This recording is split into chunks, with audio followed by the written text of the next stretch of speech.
पाकिस्तान में पहली बार PUBG mobile का जुनून पहुंचा है कॉलेज कैंपस पर।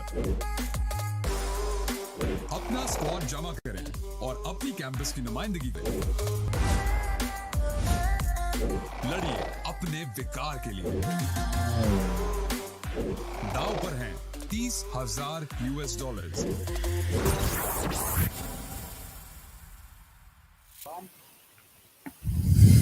Hello and welcome back, ladies and gentlemen, to PUBG Mobile Campus Championship Pakistan region, sponsored by Oppo F19 Pro. Power up your fun. My name is FTFxESPORTS. Alongside me is Ankit Sharma. So, how are you, my friend? I'm doing good. What about you? Because last day we just saw hell of a game in the 4 matches. We just saw how the teams actually performed in a way that we expected them to. Because this is the semi-finals, and today, obviously, yesterday we saw Group A and B going against each other. Today is the day when Group C and D will be going. Yeah, today Group C and D, they are going to play their 4 respective matches, and let's see how these teams are going to perform today, because yesterday we saw teams like the Slayers team, Bablu, so as Portal Esports, they were so good throughout every single match, performing so good, that consistent performing, showcasing those consistent gameplays. But why they are performing so good? Just because of this massive prize pool, $30,000 for this particular season. If you're going to finish at the first position, you'll get $10,000. Second position, you'll get $5,000. Third position, $3,200. Then fourth, fifth, 17. Sixth, 7, 1,200. 8 to 9,000. 10 to 16, $500. But the twist is, if you became the MVP of the tournament, the most valuable player of the tournament, you will get $500 for yourself. Yeah, you will get, and that $500 will obviously help you to get more and more money added in your wallet. And obviously, you mentioned about that the $10,000 prize pool that will be surely given to that, but also the bragging right, the name that will obviously flare up once the team perform the way that they are actually trying to do. But let's head to the points system that is straight away on the screen. Yeah, we have the point system in front of us. First position, if you're going to get the chicken dinner, you'll get 15. Then second, if you're going to finish at the second position, you'll get 10 points. Then third, my bad. If you're going to finish at the second position, you'll get 12 points. But the main thing is, if you are going to secure one kill, at least one kill, for one kill, you will get 1 kill point. So sometimes it's very, very necessary to secure some kills as well. Exactly, it's a basic point system that we have been consistently witnessing the way the whole tournament, be it the campus championship or be it the tournament that are actually played on the world stage. So one thing that get important here is that the same point system that happens and that pans across all the tournaments. So most of the teammates, most of the teams get acclimatized and get used to that how they can accumulate more and point system because of the same point table, and there is no variation in it. But let's head toward this roster for Group D. So FTE, Maximus, 9020 Esports, Team Prime, these big names will be playing again together. Yeah, these teams are also in the Group D. Basically, these are the 4 teams, and other 4 teams from Group D are TeamXquetta, Team Caos, Lost Esports, and Team RBN. So these teams, they just qualified from the Phase 2. Now they are going to play their first 4 matches of Phase 3, basically the semi-finals. But we have the squad roster for the Group C. Team Qwerty, we know Khan will be able to destroy, one of the most experienced player in the Group C. Then we have RZx7E ESPORTS, STDX, Arkadians, TeamTES, Black Demons, FTFxESPORTS, and Team G69. Yes, teams like G69 and FTFxESPORTS, and especially the Arkadians. How can we forget their performance if we talk about the team? One thing that obviously I can link and I can make a connection with them playing on the map of Sanhok. Do you remember the high fragging game that they were actually did possible to make way through? And obviously Team Qwerty, the changed lineup with the change, the lineup that remains the same, but the name actually gets changed here. So this is a team that has a very good experience, a huge amount of experience that they carry on their back, and it will be fascinating to see actually how the rest of the team of the 15 teams will react to the gameplay and the strategy that Qwerty will reveal upon, because they must have come here prepared.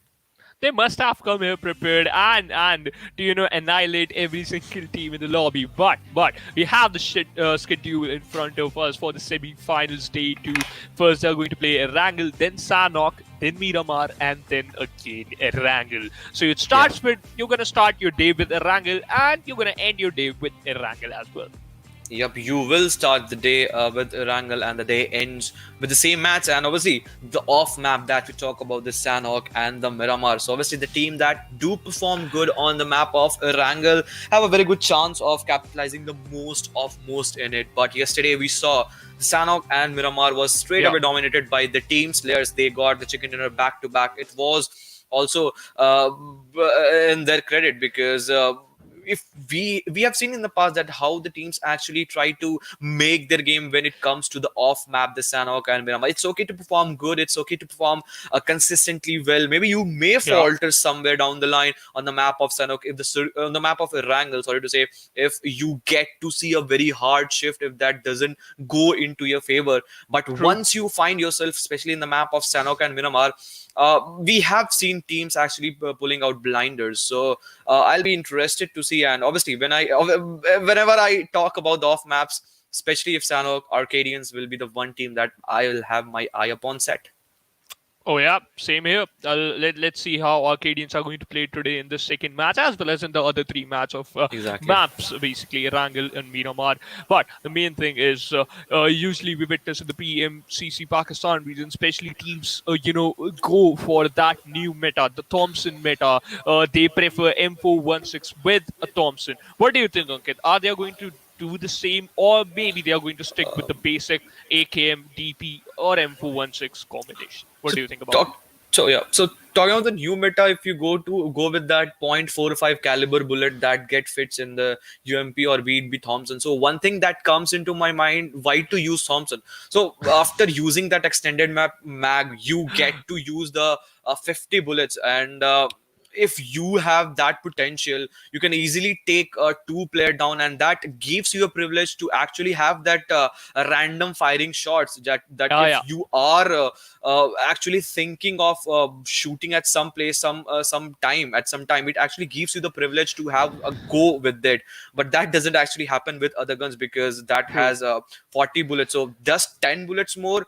It is just 10, but is not actually just 10, because you would hardly it takes 2 to 3 to 4 bullets to take one player down. So 50 bullets is a good amount of a random fire if you talk about that. So maybe the player can go with that, but I don't think that player will be most upon relying on these things, because M416 and 6x, and obviously DP and with the attachment of these scopes will be helping them to secure more and more points. Because at this level, I don't think that teams will be actually going for these strategies, because this will be all upon taking the randomness of the game and going with all the randomness. So maybe we can get to see that.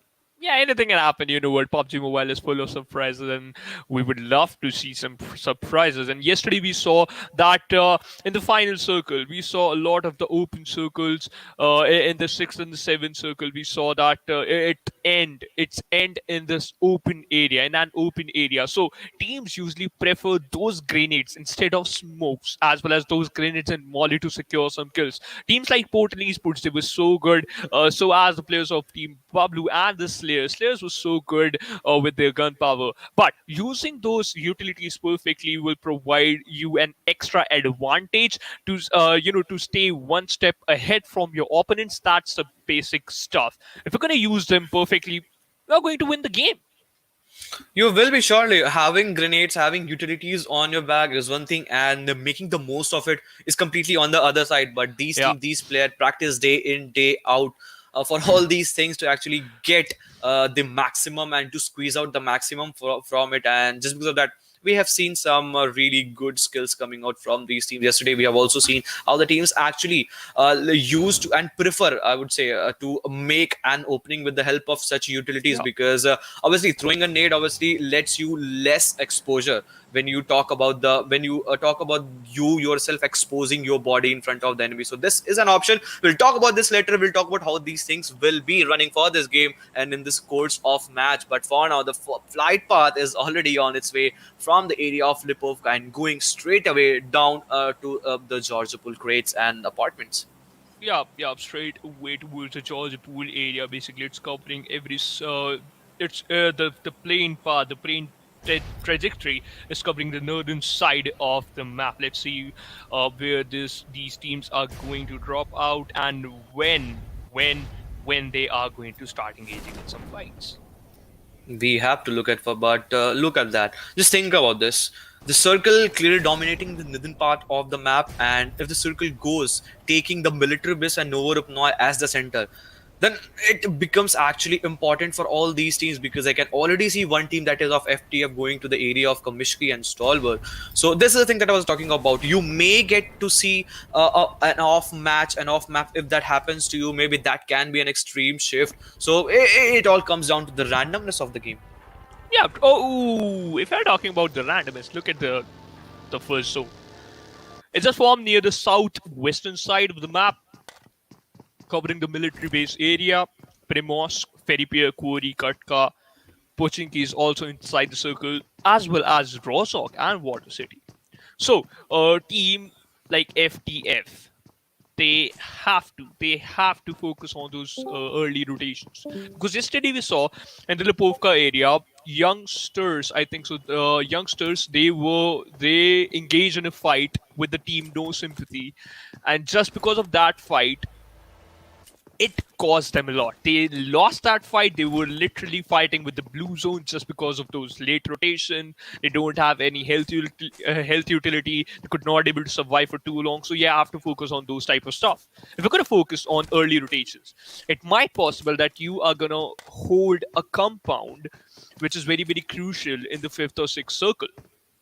Yeah, it does actually help you, because if the circle goes to down to that way, if the circle is in the open field, as we just saw yesterday, that becomes important to get hold of a crucial compound. And in that situation, obviously, if you are eyeing to that particular compound, the other teammates, the other players, the other teams that are in the lobby, that too will be eyeing onto it, and then you have to go for the contestation, and then it becomes the clash of titans, the battle between the best, where the one who actually suppresses the other gets the hold of that. But for now, it seems that the player from STDX, a 3-man roster for this match today. Let's see if the other players will be joining in the rest of the match. This is a thing that actually happened in the last game also, if I have to make you remind of that, because yesterday we also saw Renegades playing a couple of matches with just 3-man roster. So as the team of Freestyle. Exactly. Yesterday we saw the freestyle. They were playing with the 3-man lineup, but just because of that manpower, the gunpower, they were lacking in the gunpower. But let's see how these teams are going to play today. But we are right now watching one player unknown from Lost Esports. He has good combination. M16 with an M416, pretty decent combo. Players usually don't use this combination because M416, you can use that gun in close range as well as in the middle range fights. But M16, you are forced to use that in long range fights. I know, you are going to use that in a burst mode, but sometimes auto fire is more useful. If you're talking about auto fire, Usma, I think so, his position has been compromised. The player is charging towards him. He has an AKM. He has the power. He can take down Hussey without any problem, but Hussey is still waiting for that perfect opportunity. Yup, he just need to take down the players, but it seems that it will be impossible for him. He takes one down, but will falter eventually, because the whole of the squad of Maximus, they were up against. They just blundered upon the players, and this will be an early loss to the team as a whole for STDX. I don't know whether he just got caught off guard, or maybe he just collided with the drop rotation, or maybe it was an early rotation for the side of Maximus that made a severe damage, a severe dent to the team. But yes, the truth of the matter is, the fact of the matter is that Usama has already been finished off from this match, and this gets down to Reback, Paraboy, Scar. So Shivansh, we have seen these teams actually performing it to their level best in the past, where there was a qualifying round where Reback and its teammate actually did showcase a good performance. So if I have to ask you, what are the expectations that you actually bind from all these 16 teams today? Basically, expect them. I expect that they are going to engage in some early fights. We are going to witness a lot of early skirmishes. Then in the mid-range fights, teams are going to hold those particular area. Then they are going to engage in multitude of fights. Let's see what's going to happen. But right now, by the looks of it, Scar, he is in a bit of trouble because his buggy, his buggy is very damaged. So as him, because right now he's in an open area, hiding beside that rock, behind that rock, and this is a good position, right? You have a buggy. He popped out one smoke to make an extra cover. A rock is also providing him the cover. Exactly. He can literally fall back and jump inside the water. Just do a free fall. But you know what? Don't hit the ground. Otherwise, you are going to get knocked out. You will be, as the players from G69, they know that one player has already been pinched down, has been isolated, so they might go for that aggressive approach. And I can see Scar already going down. We were talking about the positioning of it. Here, G69 gets the better of it, and Scar has also been eliminated and just down now. Let's see how tough it actually becomes for the team of FT. Reback and Paraboy, just in the 6 minute 44 seconds of the match, these two players are, I would say, the only two players surviving from this side. So it actually becomes important not to lose any more player till you get to the 6th zone, just in order to get the important placement points. But yesterday what we saw, that none of the team were actually indulging themselves and engaging in their fight until unless the 5th circle makes a shift. But today the Group C and Group D have come with a different approach, to be more honest. Oh yeah, I totally agree with that point. Right now we can see the teams are losing those individuals in a very early stage. Right now, you know what? The problem is you have to play with 3-man lineup or 2-man lineup, and Wadra, come on, you have to take down one enemy, but unfortunately he's on the receiving edge. He got knocked out. On the other side, 1920, it's a 3-man lineup, one player, Gacha, he's still moving. He just want to move inside the zone, as well as to provide some cover, as well as to revive his teammate. Reback on the other side, he got knocked out, and the kill confirmation is also there. Lord Whitey holding a very crucial angle. You can be exposed. You are in an exposable area. One grenade from party can knock you down.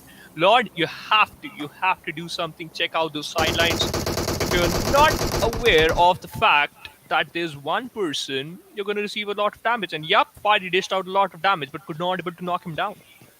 Just because Fadi doesn't have any utility, had there been a utility, at least a utility, things could have been different, because he actually knows the place of where the players are positioned. But look at this, Mars taking one knock, but just overexposing himself, and just because of that, Wardog has strictly punished him. The crosshair is still aligned and still hovering onto the players of F4 and the Mars, and Fadi both saying hi and hello to each other, that let's see which of the player maybe I would be getting the revival or not. But yes, Gacha from the backhand side just trying to slam in, and with that kill has been secured, it seems, because the crate has already been found. But the question is, Lord Whitey will be giving a push, and the rest of the players from the team will be giving a push. But from here it will be a tough situation from DV, because I can just see only two players, that is Ninja and one more player. So it will be a 2v4 affair going against them.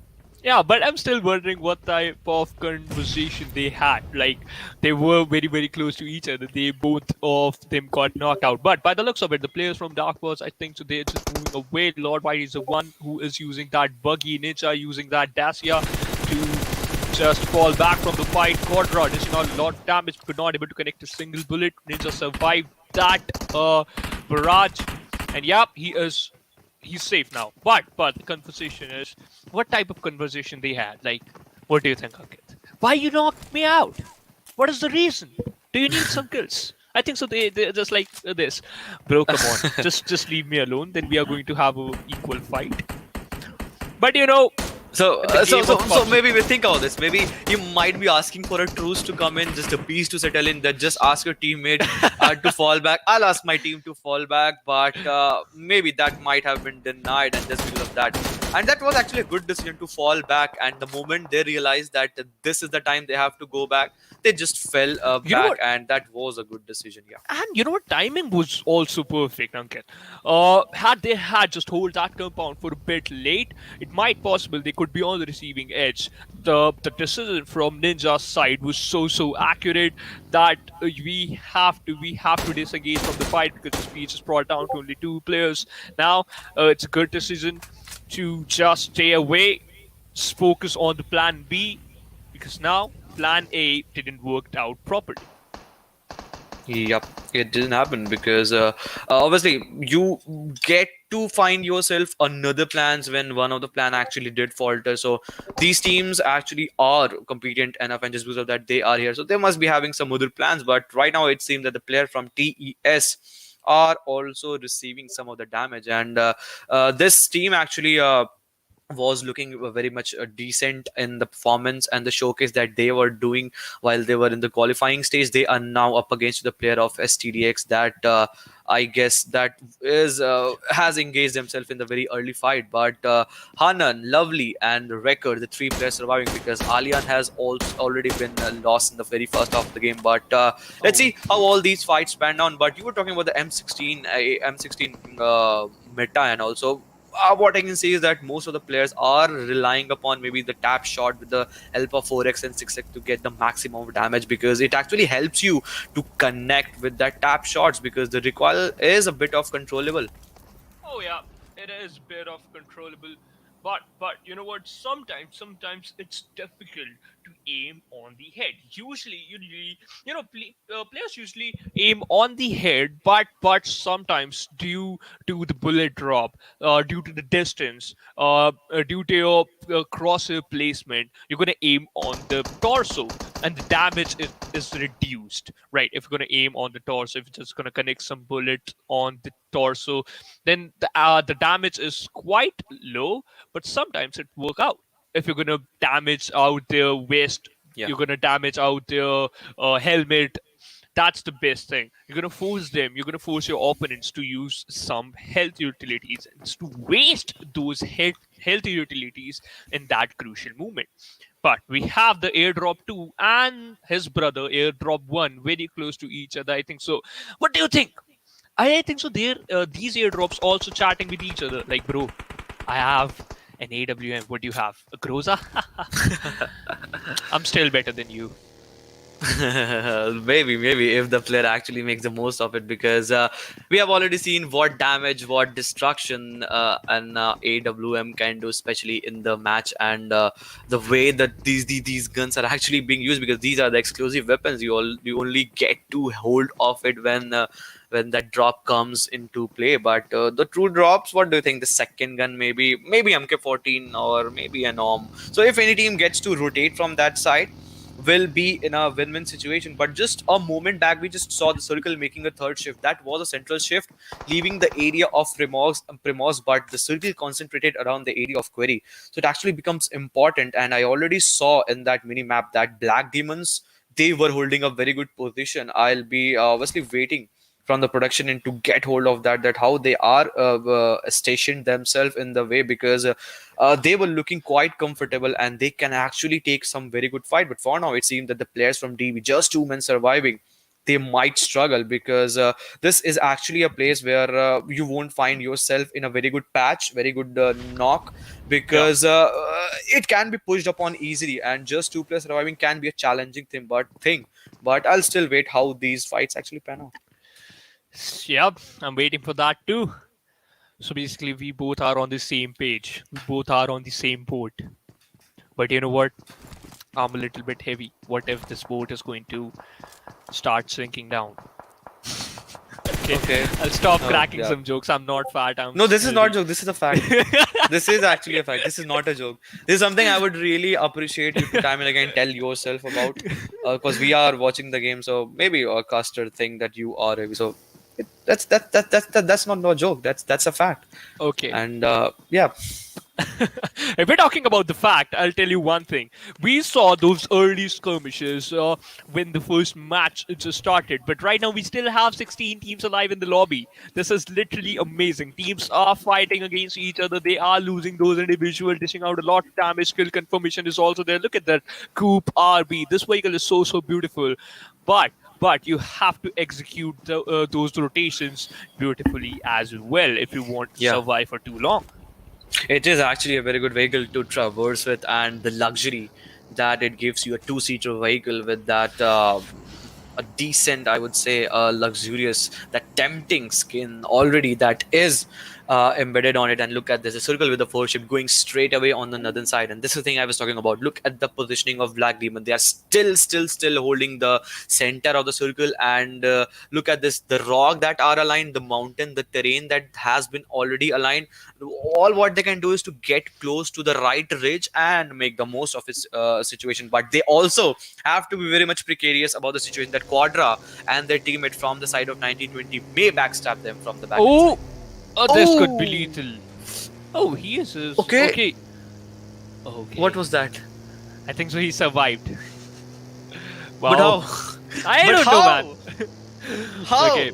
How is it even possible? Let me call the Panda brothers as well as Ocean Sharma. He's going to answer my questions. But look at the position of Team RB in holding one of the perfect angles, staying on the edge of the safe zone. It is very crucial to stay inside the safe zone, and this vehicle, it is also beautiful. Oh, it's so good. The skin is so good, as well as the neon color. I love neon color, man.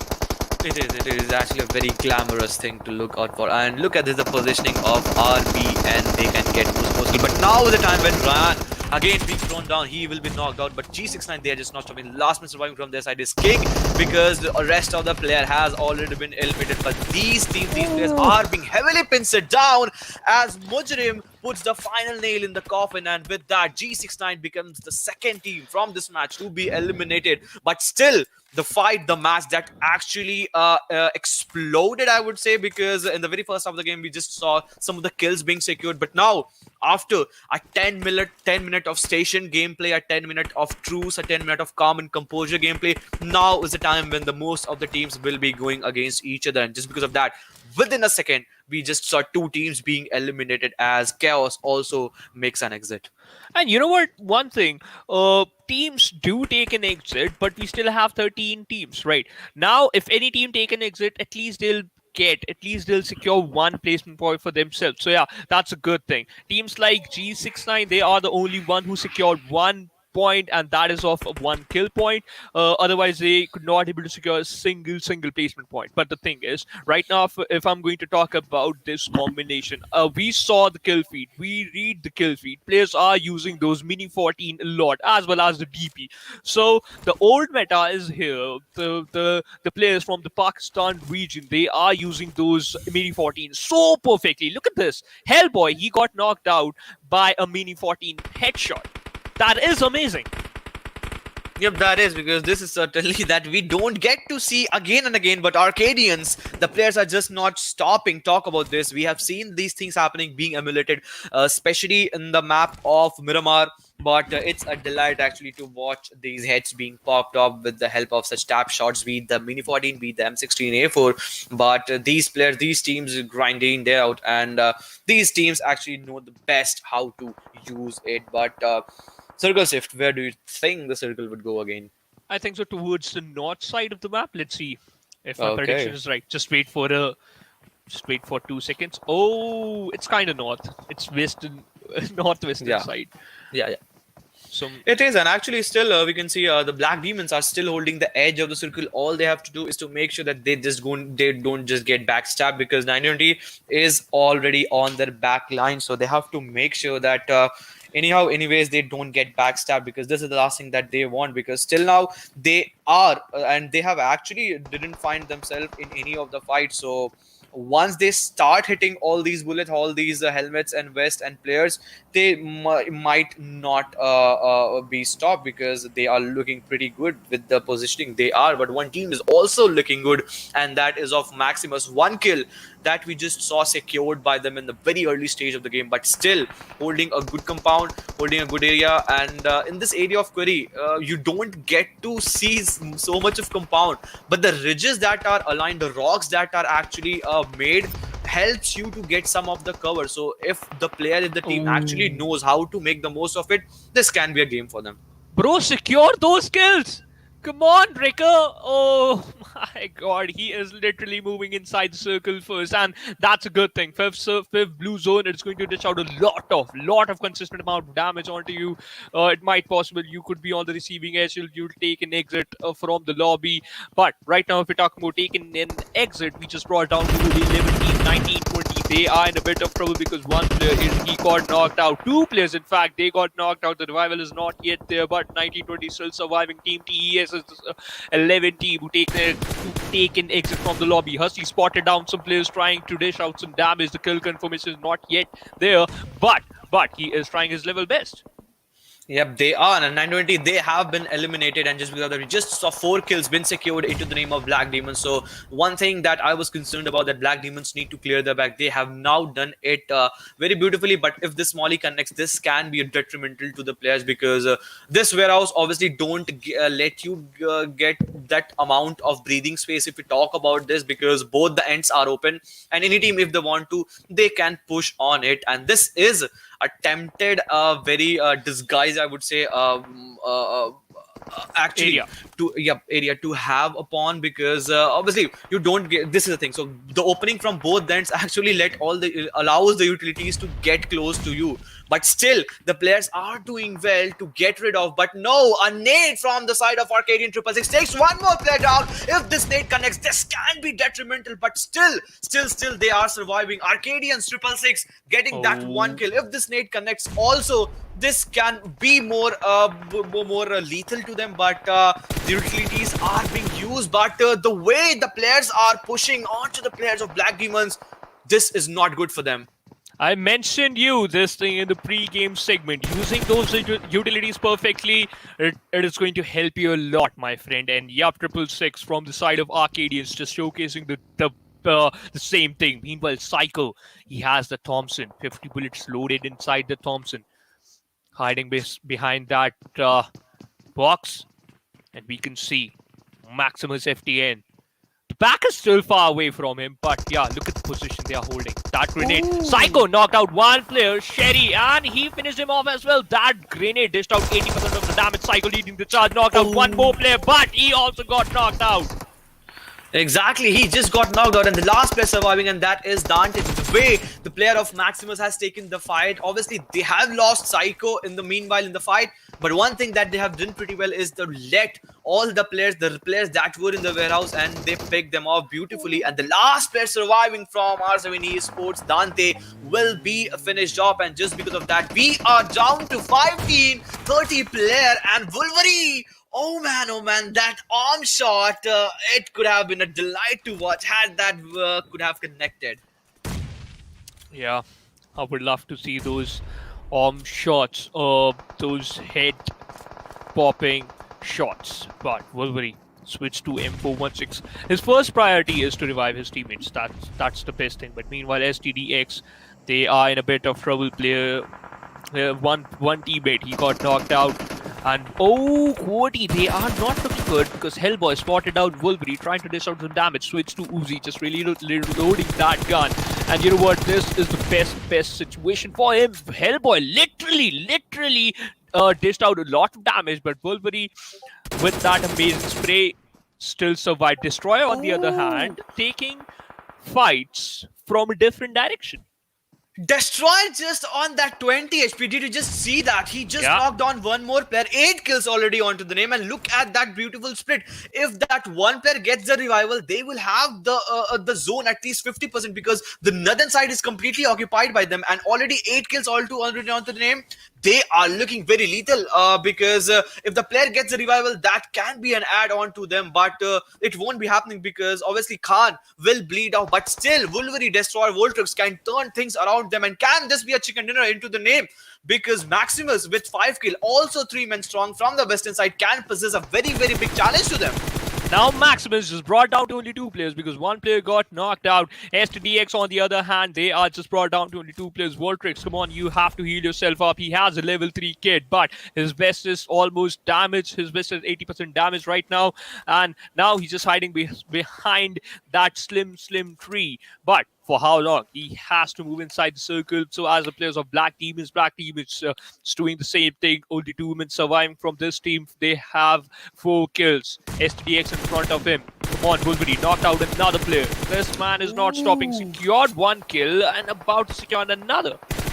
Black Demons have been pinched down by the players, and they did manage to find themselves in a very good spot, but it seems that STDX can be eliminated in a while, but a nade actually will pull things off for them, and they can find some of the breathing space. And because the players from Black Demons, they just need to heal themselves up, so this will be a time where the players will be giving the revival to the teammates, but STDX, they were just not looking good. MK14 into the hands of Destroy, takes one more knock as Maximus. They are also falling like 9-pin, but just the thing that we just were talking about, Black Demons, they will be pinched down as STDX 6 kills as a team already onto the name, trying to give a jiggle and finds 1 more player. Now this is down to 3 teams and 7 players. As I just mentioned, that Voltrix, he was hiding behind that tree. That's why he got knocked out. But Wolverine is the one just going to revive his teammates now. They are again 3 men strong. STDX taking exit at 3rd position. Now it's a 3v2, 3v1 situation basically, because 1 player, he got knocked out, bleeding out slowly instantly, so far away from his teammate. Wolverine just spraying down some random shots inside that smoke. And yep, I think so. You are right, Ankit. Team Qwerty, they are going to secure the second. Yep, they will be as the last player. Will he be blown off as the nade detonates? I'm still waiting for that. And yes, a boom straight onto the face. The first match goes into the name of Team Qwerty. What a match, what a start for them. A big lineup, a big name.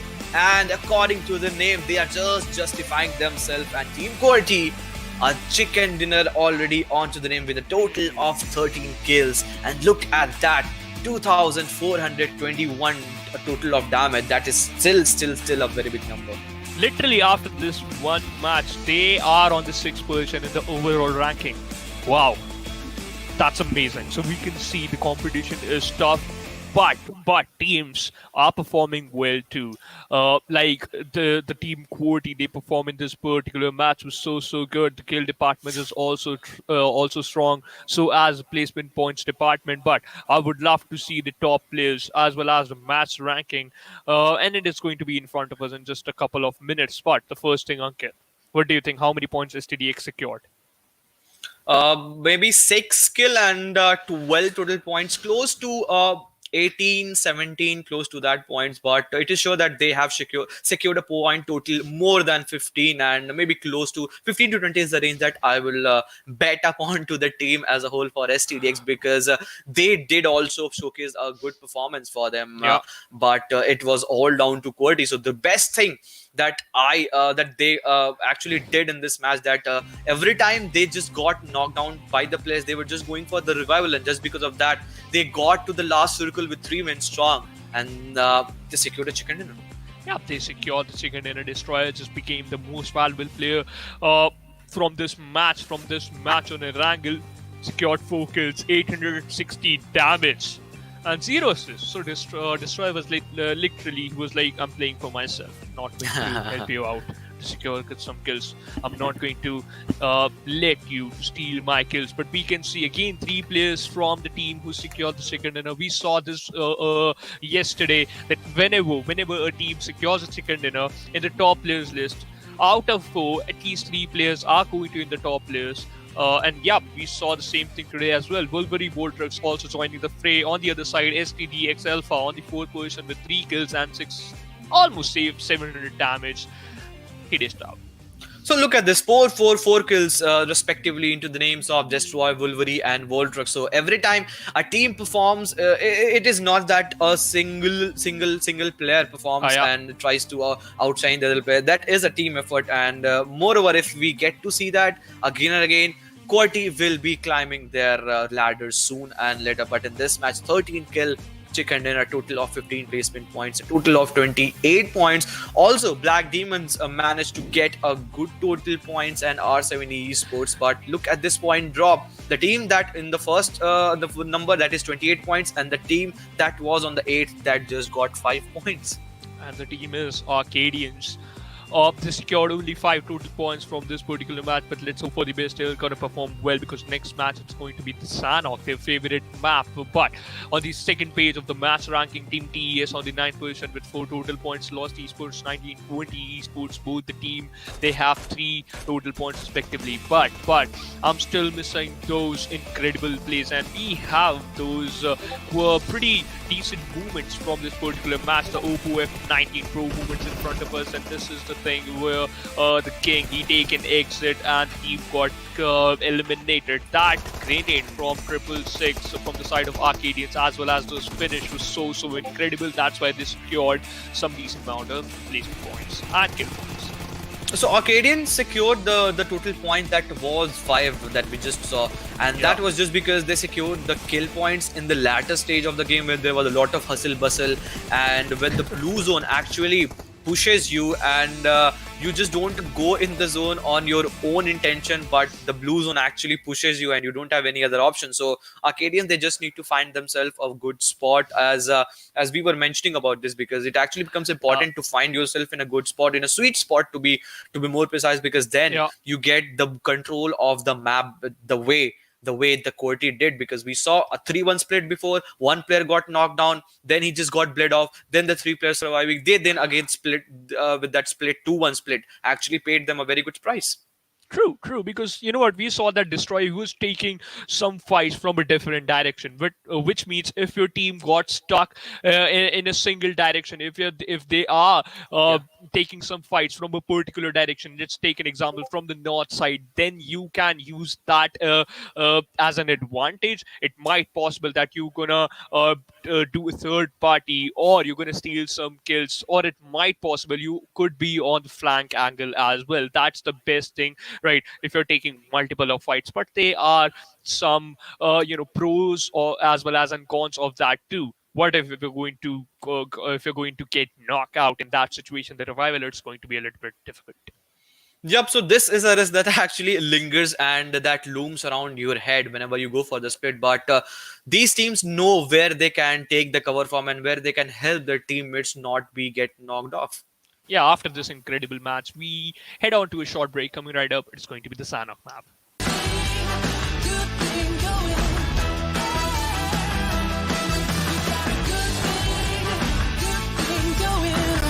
PUBG Mobile, Godzilla vs. Kong, all new collaboration, live now. In the latest version of PUBG Mobile, players may encounter titans during a match, just like in the movies. Let's learn more about the all-new game modes, shall we? Titan Strikes. The Titan Strikes mode introduces 3 titans to Erangel, Sanhok, and Livid. Godzilla and Kong move along designated routes across the map. Players can chase after them in vehicles, but if you get too close, you'll be knocked down and take damage. When Titans get ready to unleash a heat ray, the system will prompt players to leave the red zone marked on the minimap. Players equipped with high-level armor receive reduced damage from the heat ray. Titans will absorb energy which emanates gradually from the earth. Once the energy reaches a certain threshold, Titans release it and create Titan crystals around them. Different types of Titan crystals provide different effects. Erangel's blue Titan crystals are special throwable items that players can equip. They knock back and burn enemies who are behind cover. Sanhok's gold Titan crystals enhance players' abilities, making you run faster and jump higher. Livik's red Titan crystals give players the ability to detect enemies nearby for a brief period of time. These enhancement items give players an edge in battle. Use them and bring the chicken dinner home. With the help of Titan crystals, players have even more unique tactics to achieve victory. Godzilla and Kong roam Erangel and Sanhok respectively, and players may bump into them on Spawn Island. Players can preview the Titan's route on the minimap, along with Apex Cybernetics, and low, mid, and high-level monster settlements. Apex Cybernetics are scattered along the Titan's route, which contains many valuable supplies. However, players can only enter the facility after a Titan has destroyed the base. Players that arrive early will not be able to get into the highly fortified Apex camp. At the same time, defeating different monster settlements rewards good supplies. Monster settlements are mainly occupied by lizards and crabs. Players can use a diversion to divide and conquer. The monsters are big, so using a shotgun at close range can deal huge damage. Players must also be wary of the Titan's attacks. Although they're not hostile towards players, they get irritated when there's too many players around. The Titan on Livik has unique electromagnetic abilities that affect the blue zone and cause it to shift every once in a while. Now, players must pay constant attention to the new play zones and transfer immediately when they begin to shrink, as to ensure they're not swallowed by the blue zone. Furthermore, Mechagodzilla periodically scans an area of the safe zone and marks the locations of everyone in the area on the minimap. This urges players to transfer or engage their enemies. Players must be extra careful.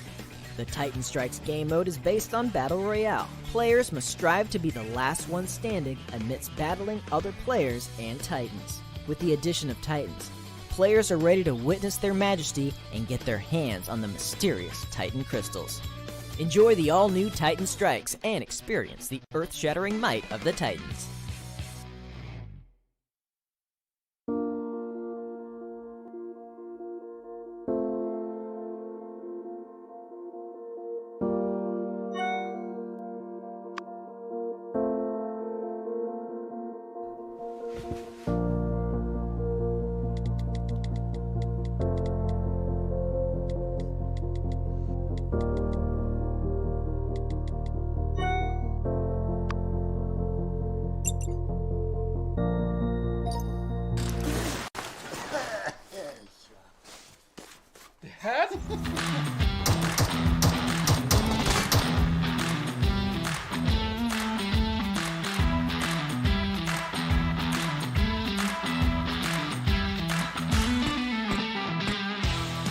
Yeah, we got it, we did it!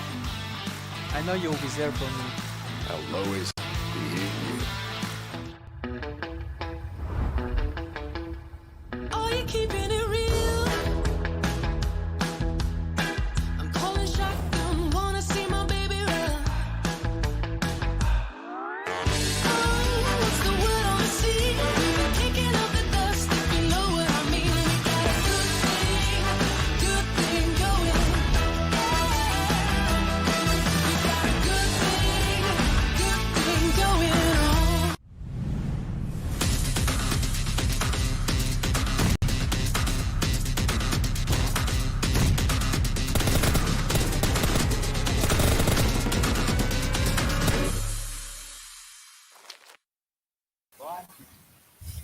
Welcome back, ladies and gentlemen, to PUBG Mobile Campus Championship Pakistan region, sponsored by Oppo F19 Pro. Power up your game. Joined with me is going to be Ankit, and wow, we have been witnessing some incredible gameplays from Team Qwerty as well. Did get 13 kills on their name with that previous chicken dinner in their backpack.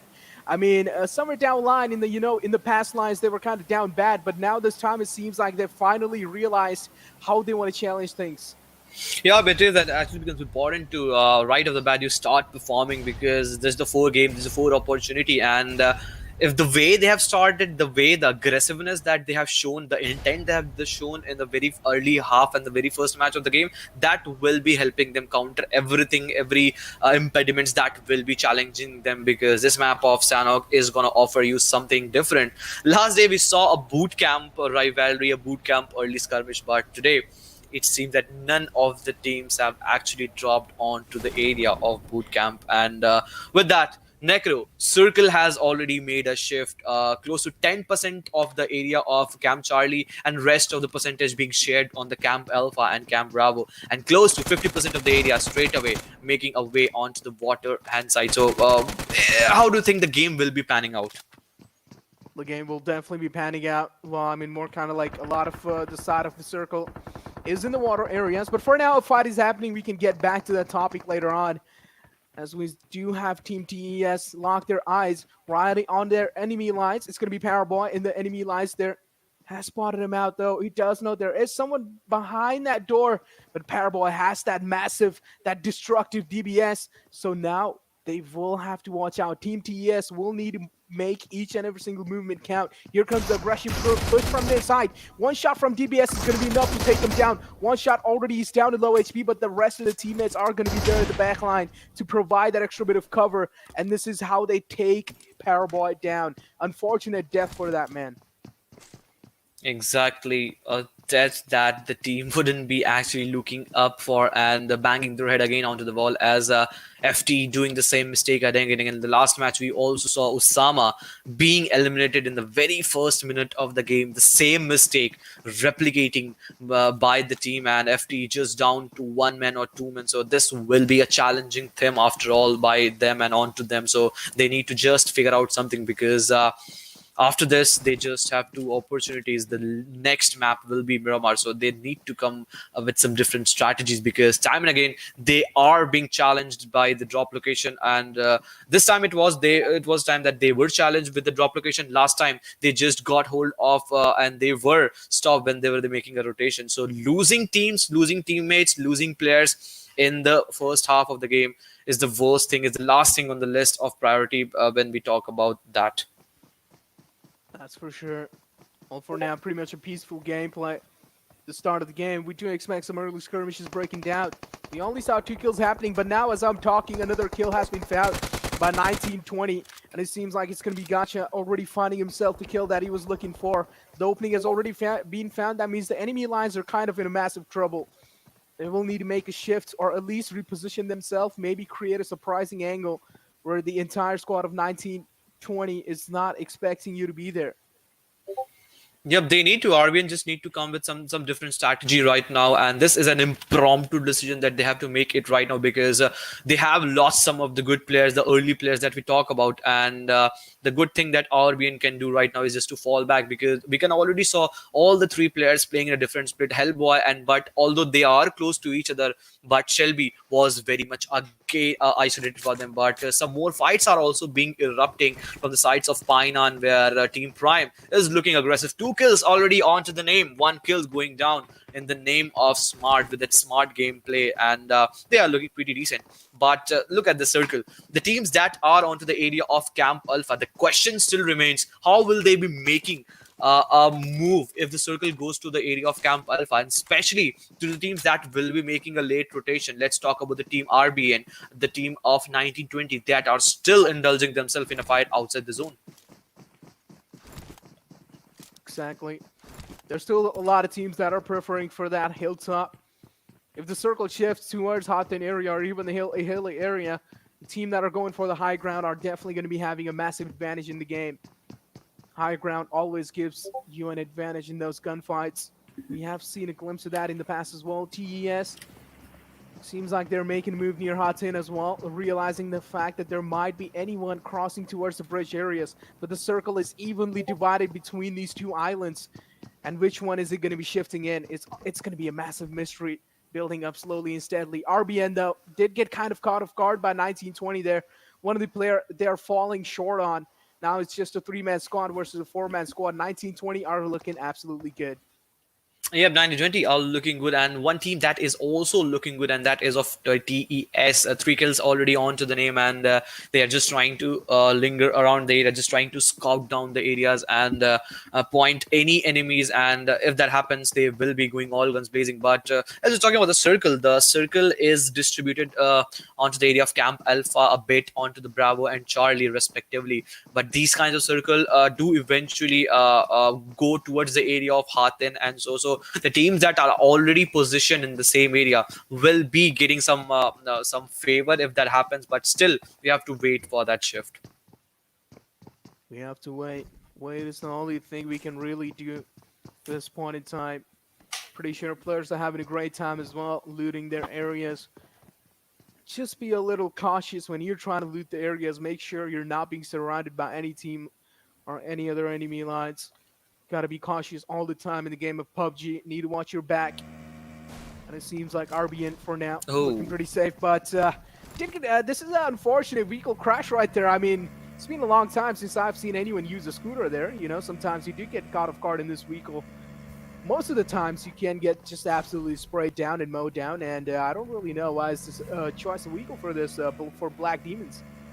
It is actually a fun way of driving yourself and positioning yourself. We talk about this, so these are things. This is also one thing that we rarely get to see because teams do prefer to try to rotate only to the water areas when they don't feel safe if they are going towards the the rotation if they get caught off, because in water if you get spotted, you can be taken down at any moment. And just because of that, it seemed that G69, the way they were trying to hover their placement onto the players of Black Demons, it seems that they have already spotted them down. Black Demons still trying to make it inside the circle. But take a look at the top left island. So many teams accumulated on that island have realized the heat and the intensity of the situation. And it seems like they finally made a guess where the circle is going to be shifting on the top left island, which most probably it will be. But if it takes a drastic shift on the right side, then bridge campers will definitely accumulate or get a lot of kills for themselves. Yeah, and disengagement of fight between the RBN and 1920. That means they will be going to make a rotation, but it seems that G69s have already spotted. But one thing that will go into the favor of G69 is that this boat offers you to still put some shots, because it eventually is a 4-man seater, and just because of that, we already saw the vehicle being burst down, and players are in a real deep trouble inside water, and G69 just trying to capitalize and make the most of the situation. It seems that now is the time that they will be going into the circle, but we have to still wait for that one. Where aside from which area they will be going down, but Spark, Team STDX, they are just not waiting. Again, 3-man roster, they are looking pretty decent for now. They're looking absolutely dominating inside this. With that M46X we have seen in the past as well, it can be quite detrimental. You do not want to step out in the open, and this is where you do get real punished hard. You did spot a little glimpse there, but now it seems like Spark wants to kind of reposition himself, which is pretty much understandable. He is going to be going on the right side. He wants to find the knockdown kills, he wants to confirm those. But certainly it's not going to be that easy, because they've already crawled next to their teammates and the res is there successfully. So now STDX are going to be quite disappointed after such kind of situations happening right in their front lines. But still, any kind of damage is damaging their vest, and maybe in the future fights that's going to be giving them an advantage. Obviously, it will damage the vests and the helmets, and that acts as a barrier, the shield, the first front line that comes into action when you take yourself into the fight. But obviously, a long range or a mid range fight, obviously, don't let you go for that push. Had there been a case, things could have been different. But STDX, they have to be very much cautious, because just on the left hand side, one team that is of Qwerty, the team that got 13 kill in the last match, is already positioned. So they have to be very much cautious, because they just cannot afford to give so much of sound cue, because if Qwerty decides to pull them down, they can do some blunders onto them, and then it will be a very wrong decision from them to be in that same vicinity and still not taking the fight. Will be a pretty wrong decision. She did point it out. Still a lot of teams alive. Circle is shrinking down pretty much quite to its minor. Still 2 teams in hot 10 area. That means overall 8 players in the same city. Fights might be breaking down anytime soon. FTF and QR are right next to each other. I want to see how things are going to be panning out between these two. A lot of teams are still making the rotation, including 1920 Black Demons. They are still trying to get inside the zone. And here, this is where Cyrus is taking some serious amount of damage from the back lines. He wants to make sure he's getting behind the ridge, bobbing and weaving, making sure he's dodging as much as bullets as possible. But no, finally has been found and will be taken down. But the kill confirmed should not be there, because he was getting shot at from quite a far distance.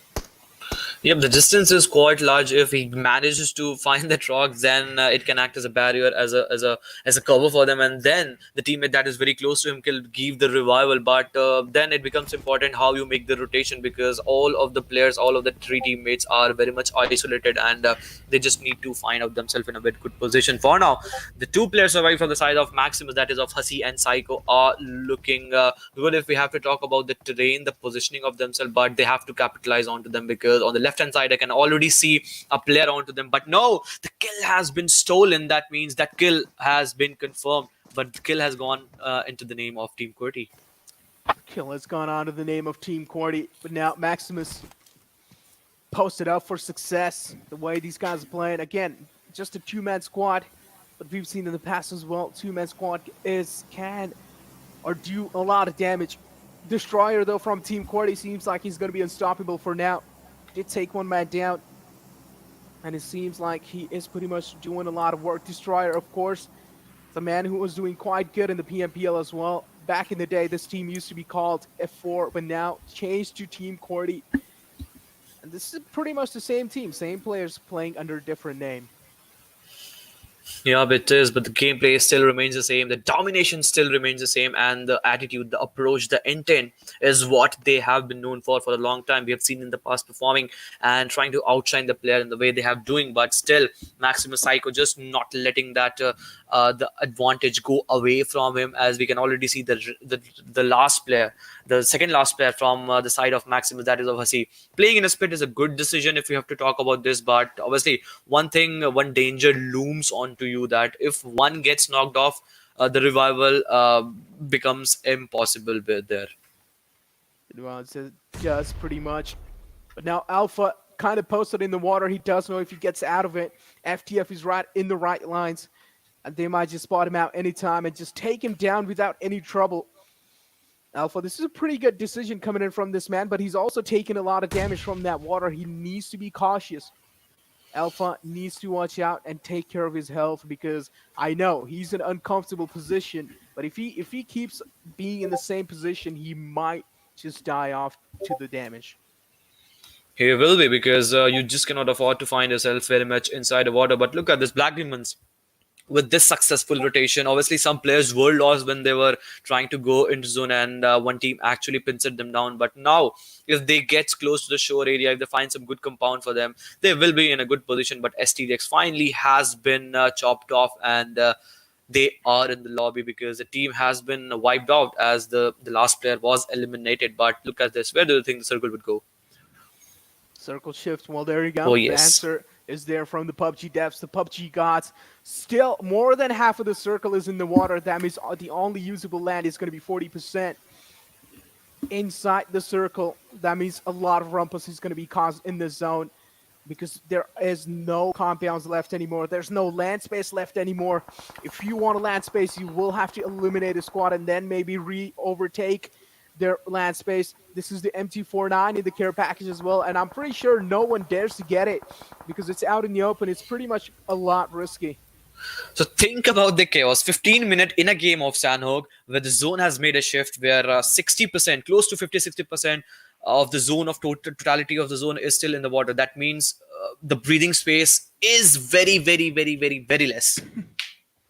Pretty much, it is pretty less. And as I did mention, you will have to eliminate and then maybe retake their position. Black Demons did finally make it inside the zone. Kind of safe for now inside this compound, but they're not really in the center of the compound. If there's a drastic shift, if the circle shifts away all the way far from them, then this might be a massive problem for them as well. G69 is the team that is in their front lines. Do kind of know, maybe should be a little careful from a team like them. And maybe they're trying their best not to peek out or just give their kills that easily. Yep, and just because of that, we can see some the TPP action coming into play, and a good split actually, I would say, because a good strategy from G69, a 3-1 split that can go into the name, but 1920 on the receiving end. Fadi has been blown off with that vehicle. Gacha goes down. That means Team Prime with that not a good performance in the last match, or just trying to dominate, and one team that is being dominated right now is Gacha, as he has been pulled down, and Quadra also been knocked off. So this is not a good sign for 1920. Not a good sign for 1920. 40 though, seems like they're pretty impatient here. Khan has been taken down from the back lines by Zahir, but is that going to be enough to maybe save another rival team? Probably not. Qwerty has already destroyed them down to crumbles. FTF already getting a knockdown onto themselves, and it seems like Zahir going to be the last man surviving. His comrades are no more. It's a one versus the world situation for now, at least for him. All the responsibilities is on his shoulders, maybe to carry his team to top 3.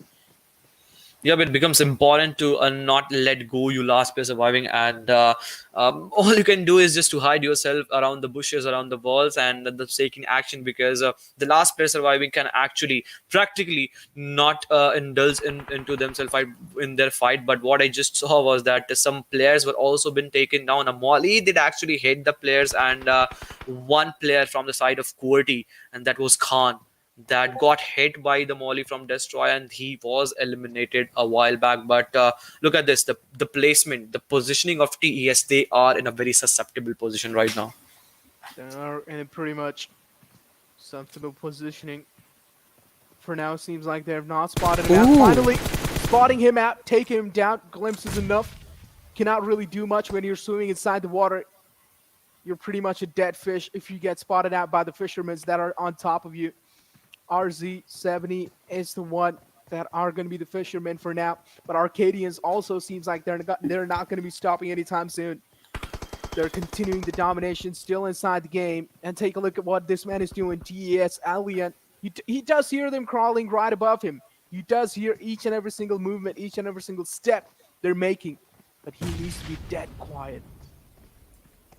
Yep. He just cannot afford to give his sound cues because the 4 players already. So it's a 1v4 affair, and a lot of players are just surviving on itself. And we can already see TES Alien, the last player surviving in the last match.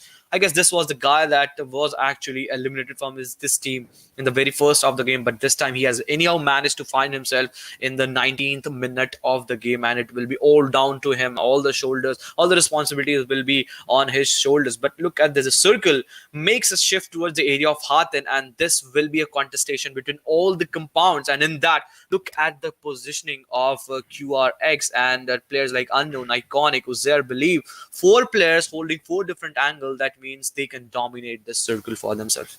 They can dominate this for sure. Arkadians making kind of a risky rotation. Bold rotation out in the open. Do realize the heat of the moment and do know that if they're going to be making any kind of mistakes in this rotation, they might just get caught off guard. QRX is right on their right lines as well. So things like these, any kind of small mistakes, rookie mistakes, can get your team eliminated out the game.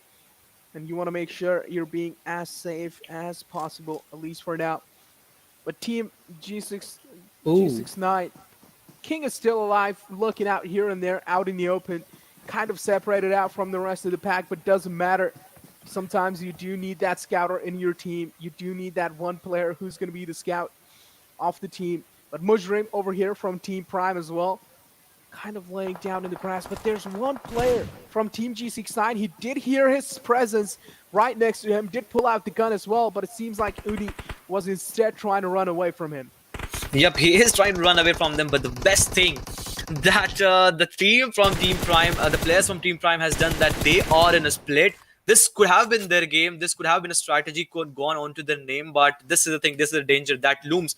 So now here, Oni from G69 has to be very much cautious because 2 players from the sides of Black Demon, very close to them, are on the other side of the ridge. They will be waiting for them as 1 player from G69 Goldie goes down. 3 kills already onto the name of G69, and which 2 kills already onto the name of Oni. He is looking decent and he is looking impeccable for his side.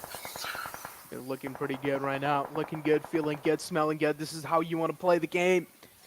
You want to have to be in the best of your mindset. Prime kind of there on the ridge lines, kind of stuck. Don't really have a lot of breathing space to move as well. And yes, 1 player will be taken down from Prime. It's going to be Smart taken down. And finally, G69 kind of showing their presence in the game as well. While he's going to be getting the res onto his teammates, the rest of the teams are... So there are still some teams who want to make in the rotation inside the next circle, including G69. Yep, G69 has to go into zone, and that will be the shoreline, the area that they will be taking to go into zone. And we just saw in the minimap that many of the teams, they have to also traverse into zone. So this will be a contestation. So 2 different type of contestation. One that is actually happening inside the circle, and one that is happening on the shorelines, for where team and the players are striving and making things difficult for other players. But look at the positioning of Zair. The moment he pops out his head, the players from G69, they are just ready for any players to take them down. They are pretty much ready to take him down. FTFxESPORTS are still kind of anonymous with this position. G69, okay, here we go. This is where he found his right moment to strike. Maximus Psycho finally found his right moment to strike, but this is Oni, and it seems like this man is just going to be an absolute laser beamer. He does spot 1 more player out in the water as well, but he does realize that the circle is moving fast, and you need to be quick as well. You need to be quick on your feet. This circle is going to be dishing out quite a lot of damage. Oni taking quite a lot of damage in the area of Hathin now. A lot of teams are accumulating. and the fights will, of course, be breaking down relentlessly. It will be, as Lost Esports holding the stronghold of Hatin and its compound around the area, just trying to dominate. One player has been already eliminated. That means Uzair leaves the lobby, and now it is down to Believe, Unknown, and Iconic. And meanwhile, we were talking about Black Demons. They made a successful rotation, but sadly, it was their demise. And with this, the last player falls down, and the team takes annihilation. But Qwerty is just not stopping. They have eliminated one more team, and it is now the end for one more team, as half of the lobby has already been cleared out, as the rest of the 8 teams will be playing this last game, this last part of this game. Rest of 8 teams will be playing this. Still quite a lot of teams in such a small circle. Props to all these teams playing as safe as possible. But now again, there's still one more team in the left lines. You cannot be affording to just run out in the open XQuetta. You need to be as safe as possible because one of your teammates has already just went down. It was boneless.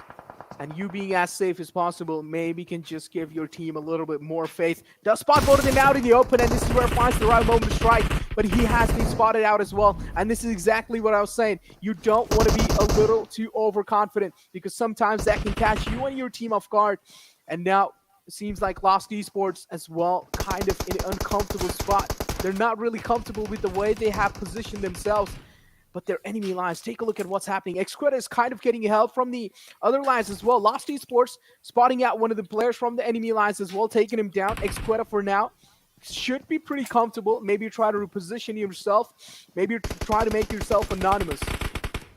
Exactly, and the more and more player goes down, and just because of that, 6 players still alive. Arsalan, it seems that he's the last player surviving, but look at this, Lost Esports still holding the southern edge of the circle, and it seems that look at this, none of the team, none of the player are into that center of the circle. That means if the circle makes a shift and goes away from them, this will be a challenging thing. But the circle makes a shift, goes away from all these players that are onto your screen, and this is a 3v4 affair that is already on your TV screens, as we can already see RZx already onto your TV screen and up against the players of Lost Esports. The last player surviving from the sides of DB is Ninja. He will soon bleed off. Playzone takes his kill. That means one more elimination as Team Chaos leaves the lobby. There's one player right next to Wolverine. This is pretty much Qwerty's game if they manage to hold this entire situation off properly. All the teams in the front lines will be out in the open in a matter of seconds. They would want to make the rotation inside the circle as well, and all Qwerty needs to do is just hold off and maybe move slowly and steadily inside the circle as well. Wolverine, there's a man right behind you. Make sure to watch your back all the times, even if you think it's clear. You have to, else you will be backside. We have to still wait for that, if that happens or not. But this will be a tempted scene. This will be a thing that might be happen because in the past we have seen how teams get backstab. But look at this. The teams are trying to go into zone. 4 players up against the 2 players of Lost Esports. For the backhand side, Destroy spots one, and Lost Esports also been taken down. But the maximum damage has already been done onto the player of RZx7E Esports. They are looking in a not good situation for now. It's not a good big situation for now. As Qwerty, getting the entire game in their hand. And this is exactly what I was saying. If they manage to hold this entire situation off in their hand in the right moment and find the right moment to strike, Team Qwerty will be getting it. Back-to-back chicken dinners. The first one with 13 kills and now with 12 kills. They're making it look pretty easy. It is an easy for them. It is a cakewalk for them, if I have to say, because again and again they are just going for that chicken dinner. The same approach in the last match that we saw from them, going to the last zone with at least of 3 players in your bag and as a team, as a roster, and then just trying to maximize the situation. The best thing that they did, that they didn't go for that aggressive approach. They just let the fight to happen where it was actually happening. It was actually panning, and then it was down to 1 or 2 single player that was already damaging the brunt of the Blues, and it was all easy for them. 27 total points from this match will be helping them to shoot their number, and this is a time. This thing was actually done in yesterday's game by the Slayers, where they got back-to-back chicken dinner. Today is the day where Team Qwerty, with that big name, the domination still pertains to the same intensity. Exactly. Team Qwerty did quite an incredible way, carrying their legacy forward, showing that they have the PMPL experience on their backpack as well. And this is how things turn out when you face the best of the best. You make competitions look easy sometimes. Team Qwerty showing that back-to-back 2 games. First one had 13, now 12, and I'm pretty sure after this game in the leaderboards they might be in the top 3. Yep, they will be for sure, and they did a decent amount of damage. If I have to talk about that, and getting chicken dinner in the map of Sanhok, and with that kill, it becomes actually incredible gameplay. I have to say about that, because anything a kill of more than 10 is what I personally consider, because this is a fast-paced match, and the action takes on every time, because if you take that amount of kill, that means you have surely dominated the match. And just because of that, Destroyer, MVP of this match from the side of Team Qwerty, 7 kills, a total of 788 damage, and giving assist of 3. That means he has been the all-rounder for himself and his team in this game. He has been all around, and as I did mention, and I like to mention it over and over again, Destroyer is probably one of the best fragger that Team Qwerty has to offer. He is probably one of the best fragger inside the team, including reviews as well. I mean, he had some flashy moments in the past, but Destroyer is kind of a player who does pretty good on the bigger stages as well. And with 788 damage, with 7 kills, of course, that's a massive statement. Then we have Oni. We did see this man. He was in the limelight for a longer time. Yeah. And he has 709 damage with 5 kills and so on. Then we have we have all these players from all these teams, but again, these 3 players from the top 3, from the top players, are absolutely incredible. I mean, we did see them in the limelight as well for a longer time. We didn't, just because of that. Look at this Team Prime.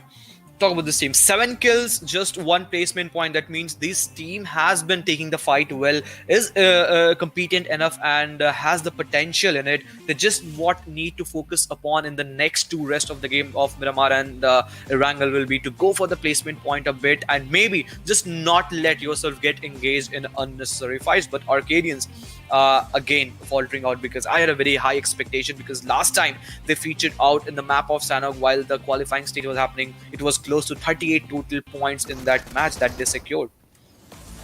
They secured, that's for sure. But let's take a look at the OBOF19 Pro, where we can see how things went down inside this map, and more kind of like to refresh our memories of what exactly happened. Now, these were kind of the engagements that were happening early on, and we did see this fight also.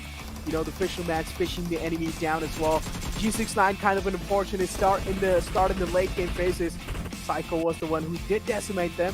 But again, the zone was a massive factor inside this entire game, and zone was kind of playing a big lead. It was kind of playing a massive role. When the zone moved, the teams moved as well, and this is why most of the teams were getting caught off guard in those rotations.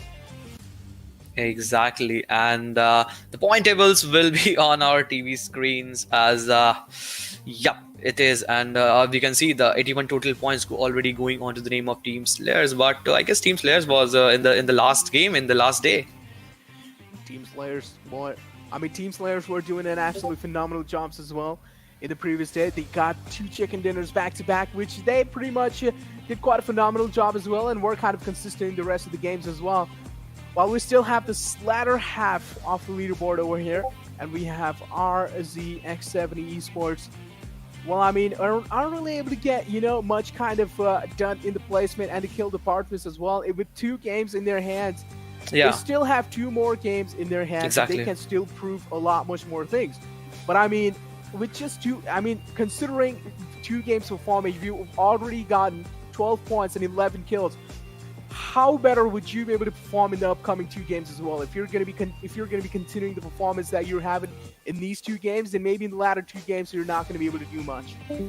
Yep, they will be, because in the 2 games, if you perform such on a decent note, there are very good chances that you will be outshining other team. But let's talk about the teams that have played 4 matches. Youngster, the Chosen 4, Renegades, and 0-4.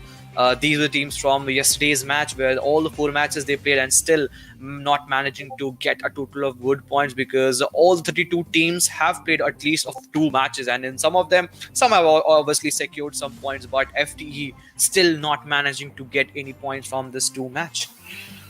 FTE, disappointing start, of course, for sure. Maybe you just need to give them a little bit more breathing space on their back, and then maybe they would be able to prove a lot of points there. But FTE, again, unfortunate start. Let's just see how things pan out for that team in the next game as well. Take a look at Team Qwerty's entire roster, how they played the previous game out, or overall how they played it out today. So we have Khan, of course, the man, the myth, the legend, the IGL of the team, with 2 matches played in his backpack, 312 damage with 2 kills. I mean, he isn't really doing that good in the kills and damage department, but he is the IGL. He does the strat calling each and every single move that is being made by the team. This is the man behind the scenes.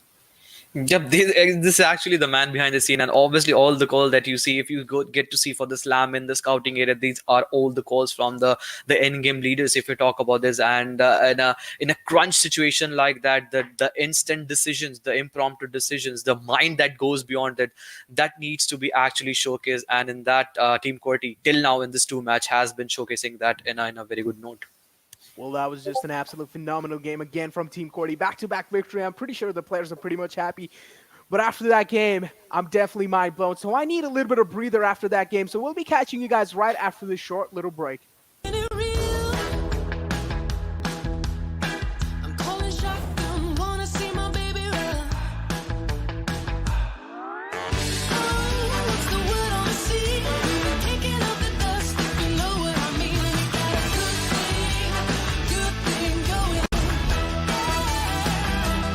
You got a good thing going. PUBG Mobile, Godzilla vs. Kong. All new collaboration, live now. In the latest version of PUBG Mobile, players may encounter titans during a match, just like in the movies. Let's learn more about the all-new game modes, shall we? Titan Strikes. The Titan Strikes mode introduces 3 titans to Erangel, Sanhok, and Livid. Godzilla and Kong move along designated routes across the map. Players can chase after them in vehicles, but if you get too close, you'll be knocked down and take damage. When Titans get ready to unleash a heat ray, the system will prompt players to leave the red zone marked on the minimap. Players equipped with high-level armor receive reduced damage from the heat ray. Titans will absorb energy which emanates gradually from the earth. Once the energy reaches a certain threshold, Titans release it and create Titan crystals around them. Different types of Titan crystals provide different effects. Erangel's blue Titan crystals are special throwable items that players can equip. They knock back and burn enemies who are behind cover. Sanhok's gold Titan crystals enhance players' abilities, making you run faster and jump higher. Livik's red Titan crystals give players the ability to detect enemies nearby for a brief period of time. These enhancement items give players an edge in battle. Use them and bring the chicken dinner home. With the help of Titan crystals, players have even more unique tactics to achieve victory. Godzilla and Kong roam Erangel and Sanhok respectively, and players may bump into them on Spawn Island. Players can preview the Titan's route on the minimap, along with Apex Cybernetics, and low, mid, and high-level monster settlements. Apex Cybernetics are scattered along the Titan's route, which contains many valuable supplies. However, players can only enter the facility after a Titan has destroyed the base. Players that arrive early will not be able to get into the highly fortified Apex camp. At the same time, defeating different monster settlements rewards good supplies. Monster settlements are mainly occupied by lizards and crabs. Players can use a diversion to divide and conquer. The monsters are big, so using a shotgun at close range can deal huge damage. Players must also be wary of the Titan's attacks. Although they're not hostile towards players, they get irritated when there's too many players around. The Titan on Livik has unique electromagnetic abilities that affect the blue zone and cause it to shift every once in a while.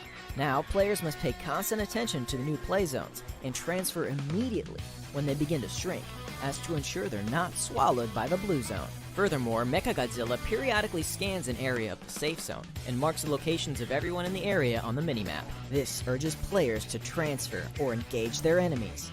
Players must be extra careful. The Titan Strikes game mode is based on Battle Royale. Players must strive to be the last one standing amidst battling other players and Titans. With the addition of Titans, players are ready to witness their majesty and get their hands on the mysterious Titan crystals. Enjoy the all-new Titan Strikes and experience the earth-shattering might of the Titans.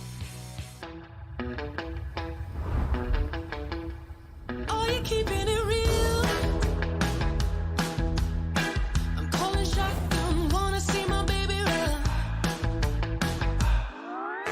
Oh, what's the word on the sea? Kicking up the dust, if you know what I mean. And you got a good thing going. You got a good thing going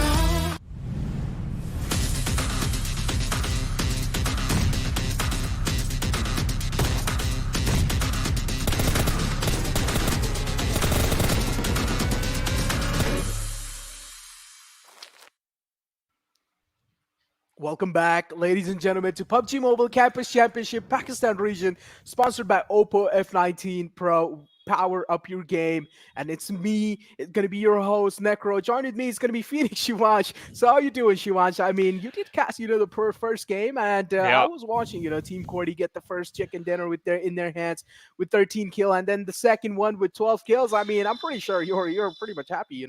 Yeah, I'm happy because you know what? If a team collect 28 total points in a single game, it means they are well prepared for this PMCC and 40. They are on the first page of the overall ranking. While they just played only 2 matches, right? On the other side, they just played only 2 matches, but still on the first page of the leaderboard. So they are literally giving perfect competition to every single team who are playing in the PMCC.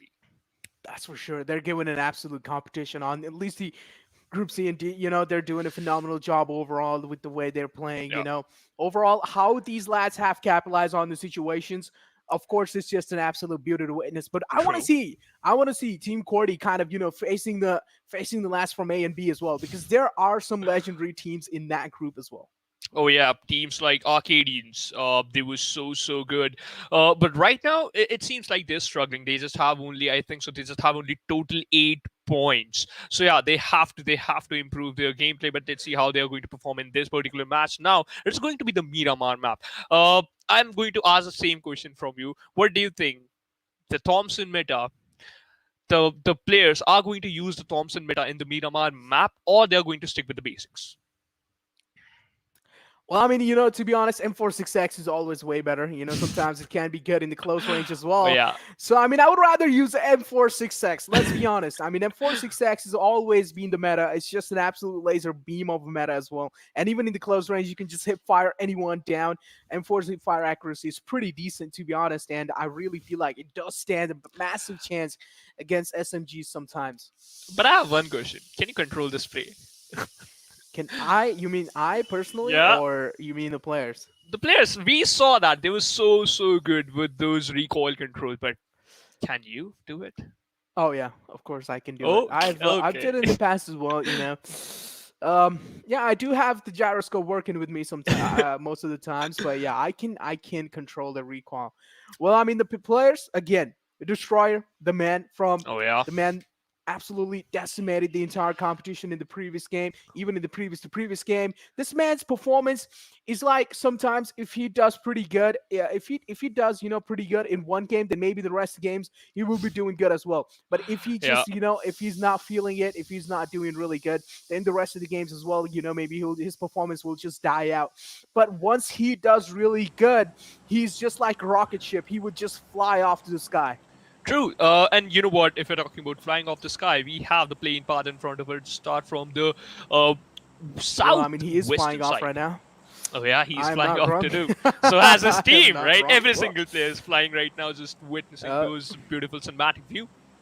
Well, I'm pretty sure he has the window ticket for now because he was the top players. But let's take a look at the plane fly past starting all the way from Monte Nuevo, ending towards Campo Militar. And now we already have Team TES taking an early exit from the plane. And it seems like Valle Del Mar is going to be their choice of landing. I mean, pretty much an interesting place to go. And we've seen in the past as well, even in the PMPL, one team does like to go there all the time. Oh, yeah. But Los Leones, the city is pretty much abandoned. I want to see at least one team going there.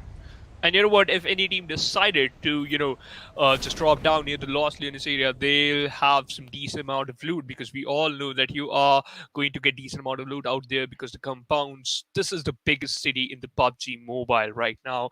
Let's see. If Arkadians they are going to drop down near that area, they are quite happy with the loadout, but they have to showcase that performance as well. But one thing I just want to talk about, as you were talking about Destroyer, that one thing I like about him, right? Okay, first of all, we'll have the conversation after this thing, right? This first save zone, it is towards the northwestern side. Well, I mean, let's be honest. Since yesterday, the zones are kind of being weird. They're not really Oh, yeah. forming in the center. The meta is more kind of like all the way shifted away from the main map, and most of the land is being. I mean, not most of this. I mean, in this one, it's like 40% of the land is covered by a place where most of the people don't really use. And most of the land is being covered. I mean, 60% of the land is being covered on the places where there's a lot of cities and stuff where there's a lot of cover. Now, this is what really puts things under trickier on the trickier side. If you're already going to be having compounds less on the first circle, then in the upcoming circle, you can imagine how things might just get trickier. While we see another teams kind of locking their horns against each other, locking their eyes, FTF, and now it seems like FTF in the previous game kind of were on the struggling phases, but in this game, are they going to be able to do good? I think so. Litan will answer your questions, right? But right now, Whose time? okay, time is my friend. you know, he's my friend. I used to talk to him a lot. But right now, if you don't respect time, he'll not respect you. I need some more time. At least I need 30 hours to play some games to become like these players to control the recoil perfectly. I'm not like you, Rob. You are so good with the recoil. but the main thing is, I was talking about Destroyer, right? When his team is taking a fight from a particular angle, then at that moment he usually provide some cover, as well as he, usually provide some cover to his teammates, and the thing is, he'll take some another fight from a different angle, which means he is clearing out those sidelines, which is very, very important while you are moving inside the circle, while you are taking some fights, and the circle take a curve shift, throw a curveball onto you. Clearing out those sidelines is very, very crucial. Exactly. Clearing not just sideline, each and every single side that you have locked in your eyes. Clearing those, even your backlines is more kind of like the important one, because your eyes are always on the front, and sometimes you forget to check your backlines, and this is where you do get backstabbed a lot of times. And we have seen in the past. I don't need to give enough examples of how people do get sometimes flanked or just backstabbed in their backs, and then they do not really feel good about themselves. But Lost Esports, there is one more team in the front lines. I feel like Belief should be a little safer while he's trying to run on the casino wall.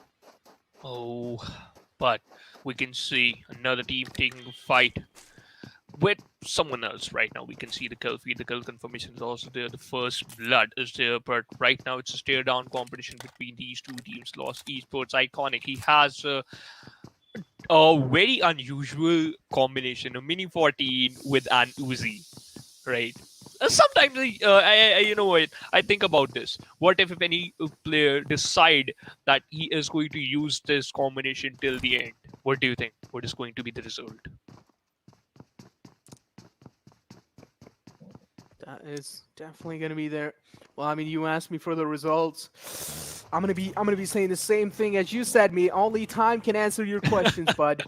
Now let's focus on FTA, as FTF and FTE lock their sights against each other, and it seems like they have just kept each other pinned down since a long time. They're not really letting each other breathe, which means their looting process has been stopped, has been paused since a long time, and it must be resumed. And the only way of doing that is finding an opening which would buy them enough time to maybe, just get away from their sights, or either push in and try and eliminate out the enemy squads, or maybe just reposition yourself. These are three different routes they can route out for. But we can see in the rest of the map, a lot of teams are spread out from each other, excluding STDX and Black Demons. Right next to each other, then we have 1920 as well in the enemy lines, just in the far right somewhere. Oh yeah. Right now they are not that close to them, but the distance is quite a lot. But look at the position of Team Chaos, right? They are taking some damage from the blue zone. They are in the Campo Militar area. They are still waiting. I think so. They're still looting those compounds. But in the Miramar map, if the distance is quite a lot, the safe zone is so far away from you. You have to focus on those early rotations. You have to focus on those early rotations. Especially the center of the circle is the place where a lot of teams like to accumulate in, and a lot of fights do break down in such kind of situations. Arkadians still in the same spot they were in Picado. They are in the zone, though. They are in the zone, but not in the center, not anywhere close. If the circle takes a drastic shift away from them, then they will have a long way to go. Oh, yeah. Yeah, that's true. But right now, teams are moving inside the circle, and well, you know what? We might witness some fights near the edge of the circle. But Team RBN on the western side, on the very western side of the El Pozo, they are moving. I think they are still doing those rotations, but I don't think so that it is necessary. You are inside the safe zone. Why just changing your location? Well, such kind of things will only be answered by the teams that are doing that kind of criminal case in front of your eyes. You know, Shivansh, I mean, things do get, you know, sometimes you want a team to do this, but then sometimes they just do absolutely opposite and they get caught off guard. Oh yeah. And then you're like, oh no, they should have done this and I was actually guessing the right thing. Maybe they should have listened to me, you know, maybe just a telepathic communication between you guys.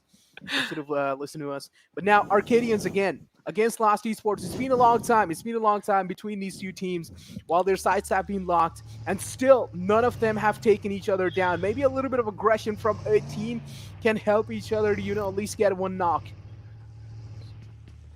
Which team is going to break out the silence? I'm still wondering. So look at the position of Wazir. He is behind that wall. His teammates, they have the vehicle, and I think so they are ready for a fight. And the area, the Picardo area, I think so it is inside the circle, which is a good thing. So they can delay the fight unless the zone is going to move quite far away from them. Iconic just switch to a frag grenade now again to Scarl. Scarl is a decent a gun, but players usually prefer M416 due to the recoil, as well as they understand. They now figured out the recoil pattern of the M416 on a 6 times. So yeah, players usually prefer this, but I'll like Scarl. When I used to play back in the days, I prefer Scarl due to the damage. But if you're talking about this is a damaging save zone to the teams who are on the eastern side of the map, teams like Team Chaos, Marcy is still pretty far away from the safe zone. So as a team, a lot of teams have been caught off guard in the blue zone though, trying their best to slowly and steadily escape their enemy line sight and then maybe try and make it inside the circle pretty safe. Black Demon's kind of blocking off the way off DB.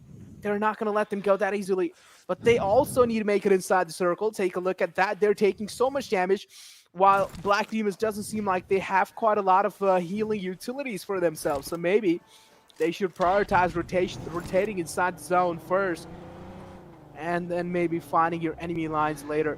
This is what you should be doing all the times. Kind of routing out for a late game rotation is kind of questionable, especially when you don't really have a lot of heals going in on your name. yeah. But what are your thoughts about on this vehicle, this scoop? What do you think? Well, I really feel like it's a pretty decent weapon and decent vehicle. Personally. And it's just weapon. You know, so many times I just like weapons a lot much more than vehicles, to be honest. But then talking to me about vehicles, I really feel like this is a good addition inside the game, a 2-seater, of course. And I would choose this vehicle over a buggy anytime. Oh yeah, I agree with that point, because you know what, you'll get an extra cover while you are just moving inside circle. That's pretty good, decent stuff. But right now, okay, the parts, the teams are way close to each other. Tyrant just trying his level best to knock out some players, but on the other side, Sirius the one just gonna pick him off, and Roughway, he also got knocked out. Black Demons, they are in a bit of trouble because Demon is the only man surviving from the side of Black Demons. He is on the high ground. He has the height advantage, but I think so he has to move inside the safe zone because I don't think so that he can revive his teammates. And Roughway hiding behind that vehicle. But STDX, so they'll collect some kills as well as the loots. Now what Demon can exactly do is maybe wait for them to make any kind of rookie mistakes. And then when the kill has been finished, he can take him down, because now one of the players from the enemy lines is pretty much out in the open from STDX. But it seems like he opted out for a rotation, which is pretty much understandable. The zone was cutting off quite a lot of damage as well. And take a look at Alpha. He doesn't have any single meds. Now finally the first aid has been given him by his teammate.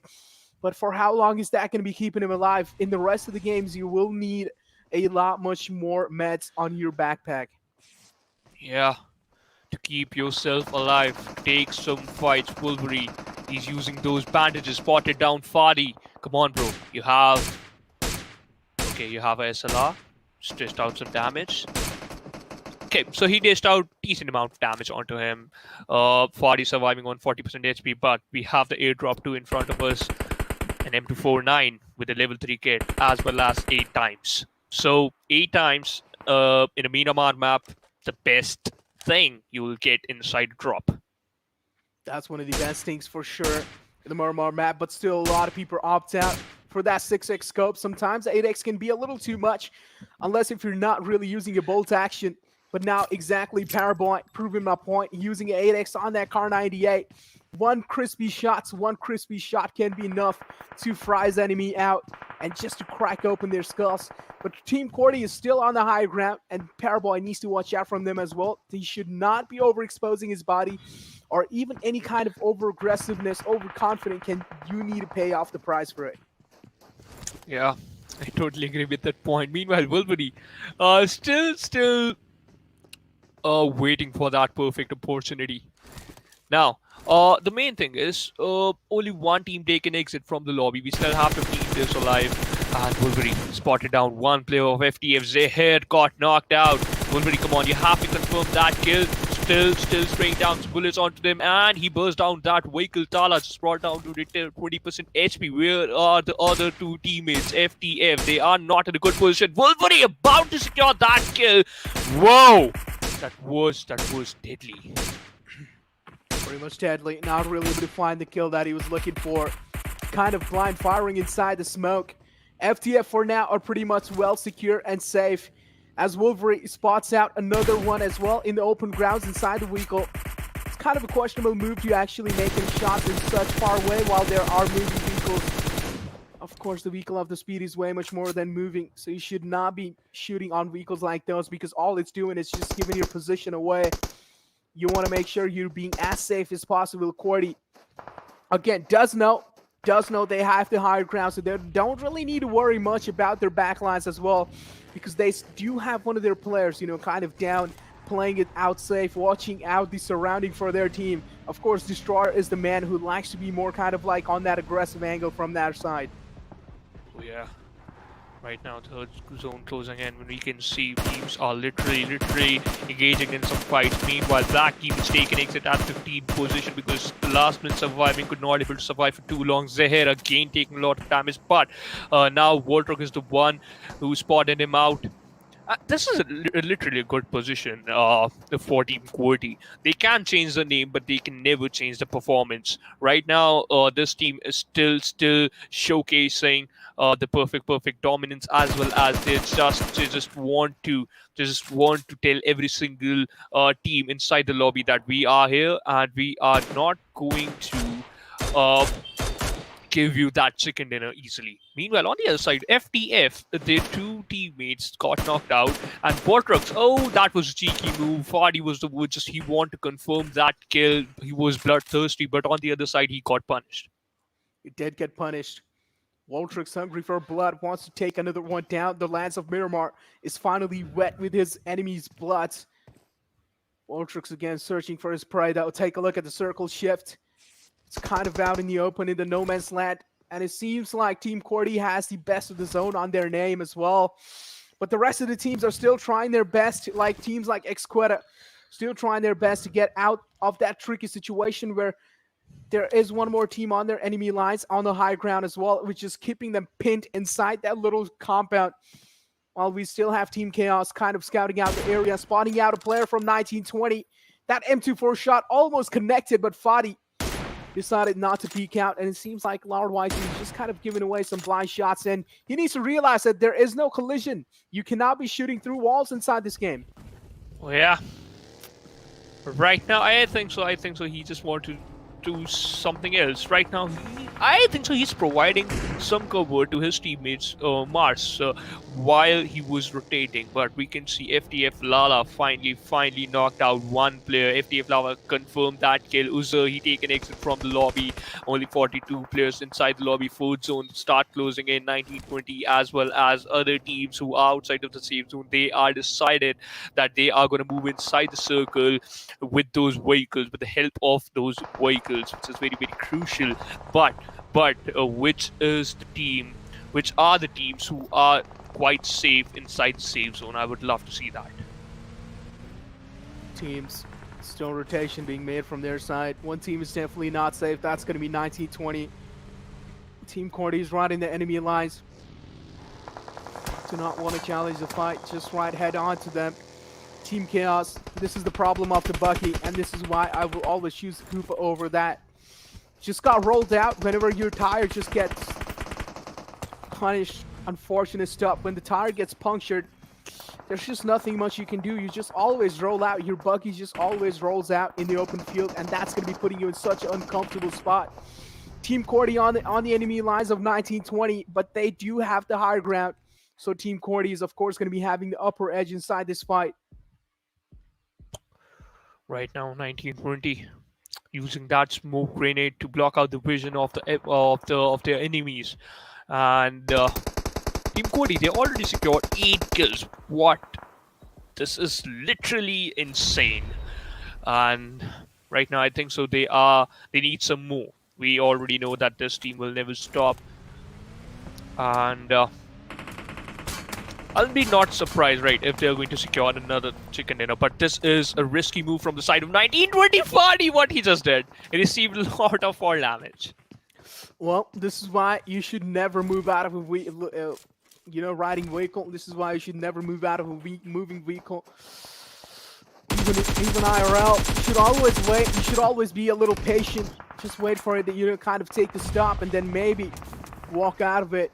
For now, G69 kind of putting in a lot of pressure on the players of 1920, instilling death and destruction fear in their minds as well. 1920 trying their best to, fight back on style. Fadi taken down as well. The last man has finally been fallen down. 1920 Esports getting eliminated out the game by G69. Goldie, kind of low on HP, did make it inside the circle in time, but there is Team Qwerty. They just have their eyes locked. They have their eyes peeled on each and every single enemy lines, and they're not going to let anyone go that easily.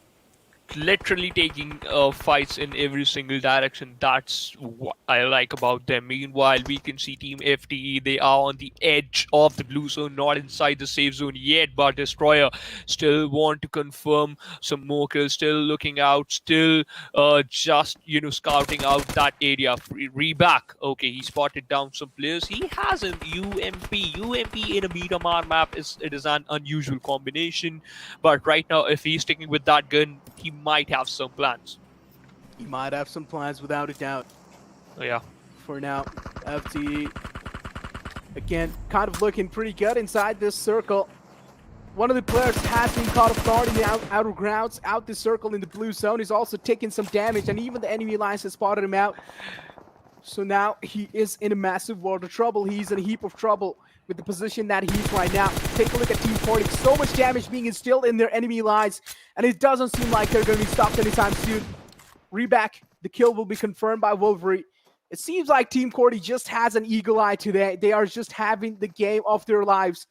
They are the champions, I'm pretty sure, at least for this day, because the way these guys are playing, these guys are racking up a lot of kills, posted themselves up on the high ground, and now they're just collecting kills like it's a piece of cookie.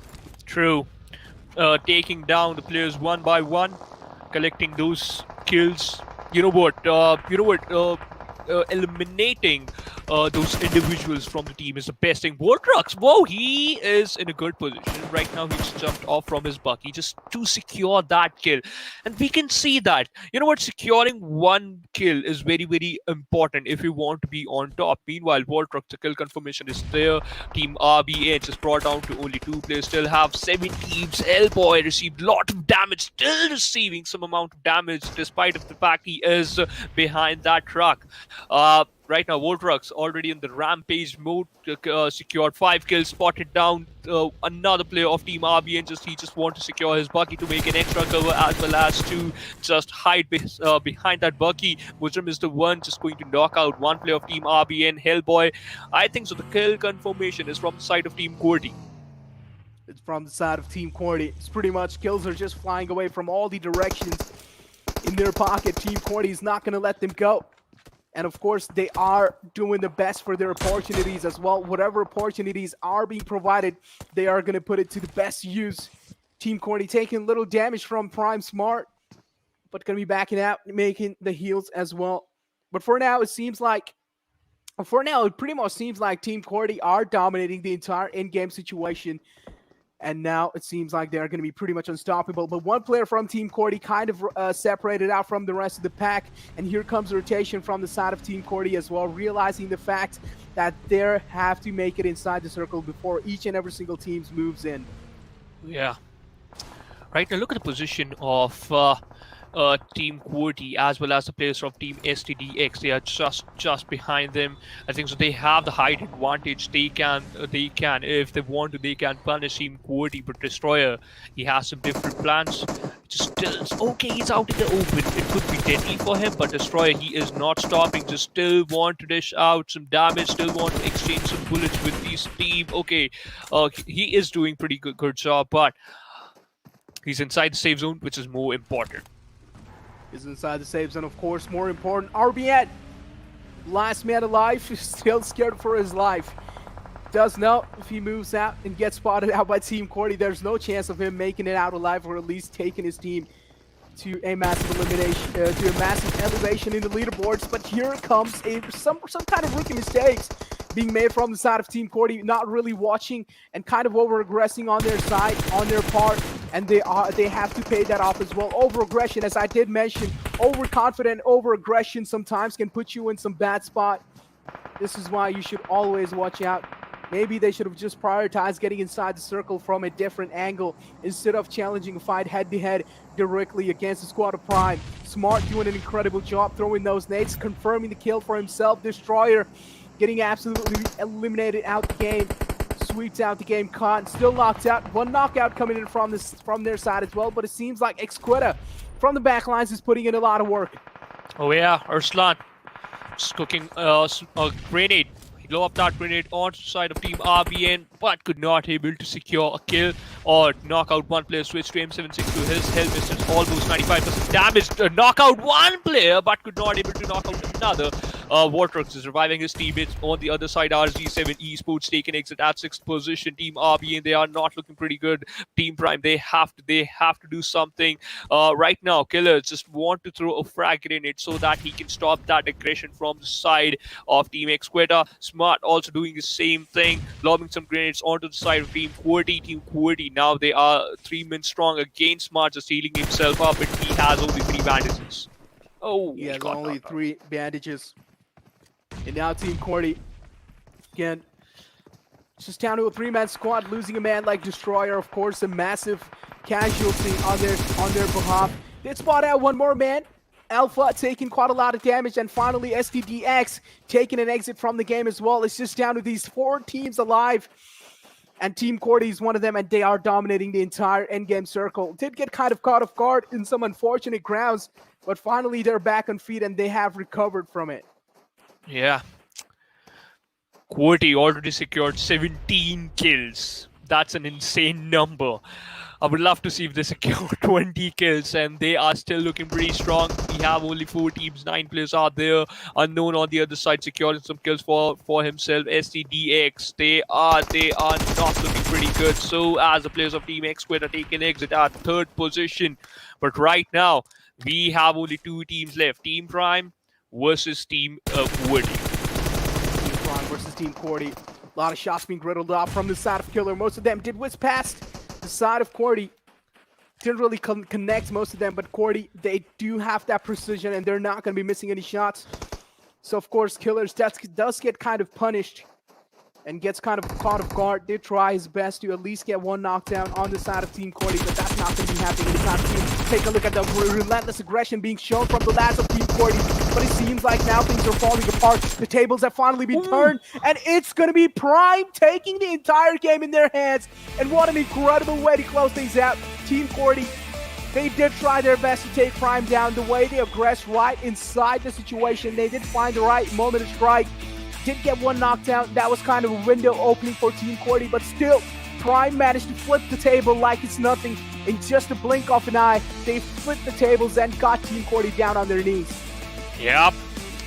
They just destroyed that streak of Team Qwerty. But Team Prime, what an amazing outing from their side.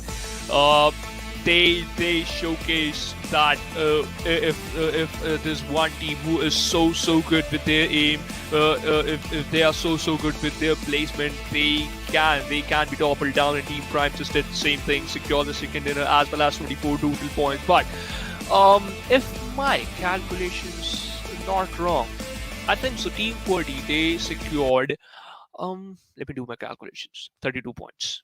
32 points. Yep. Team Qwerty did rack up quite a lot of kills. And maybe because of that, maybe just because of that individual thing, maybe they racked up a lot of kills for themselves. I feel like that is what got them a lot of confidence. And then later on, they made some moves those were kind of, shown like, okay, why are you exactly doing this? You don't really need to push this squad head to head.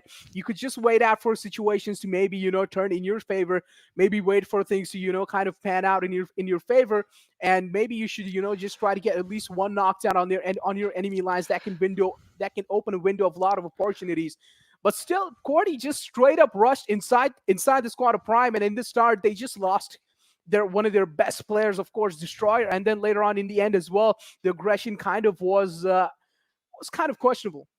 True. I totally agree with your point. But the main thing is, as you were mentioning about this thing, controlled aggression, we just mentioned this thing yesterday as well. Controlled aggression in those final stages, you have to stay calm. You have to hold a particular area. First of all, you have to clear out one thing. Don't just just become over aggressive. Sometimes opponents are going to use that thing into their favor, and that the same thing happened while Destroyer was finishing off one player. One player from Team Prime just came out from the smoke, knocked him down, and then he started dishing out some damage onto the other player of Team Qwerty. Without a doubt, props to the players of Team Prime, the way they played out the end game situation and managed to flip the tables in their favor. Most of the points, or most of the odds were in the favor of Team Qwerty. But in the end, they just went absolute guns blazing in the fight, and this is where they got caught off guard. But still, Wolverine, the man, the myth, the legend, the MVP with 7 kills and 1,834 damage.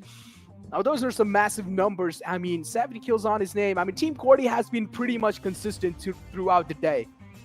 Oh, yeah.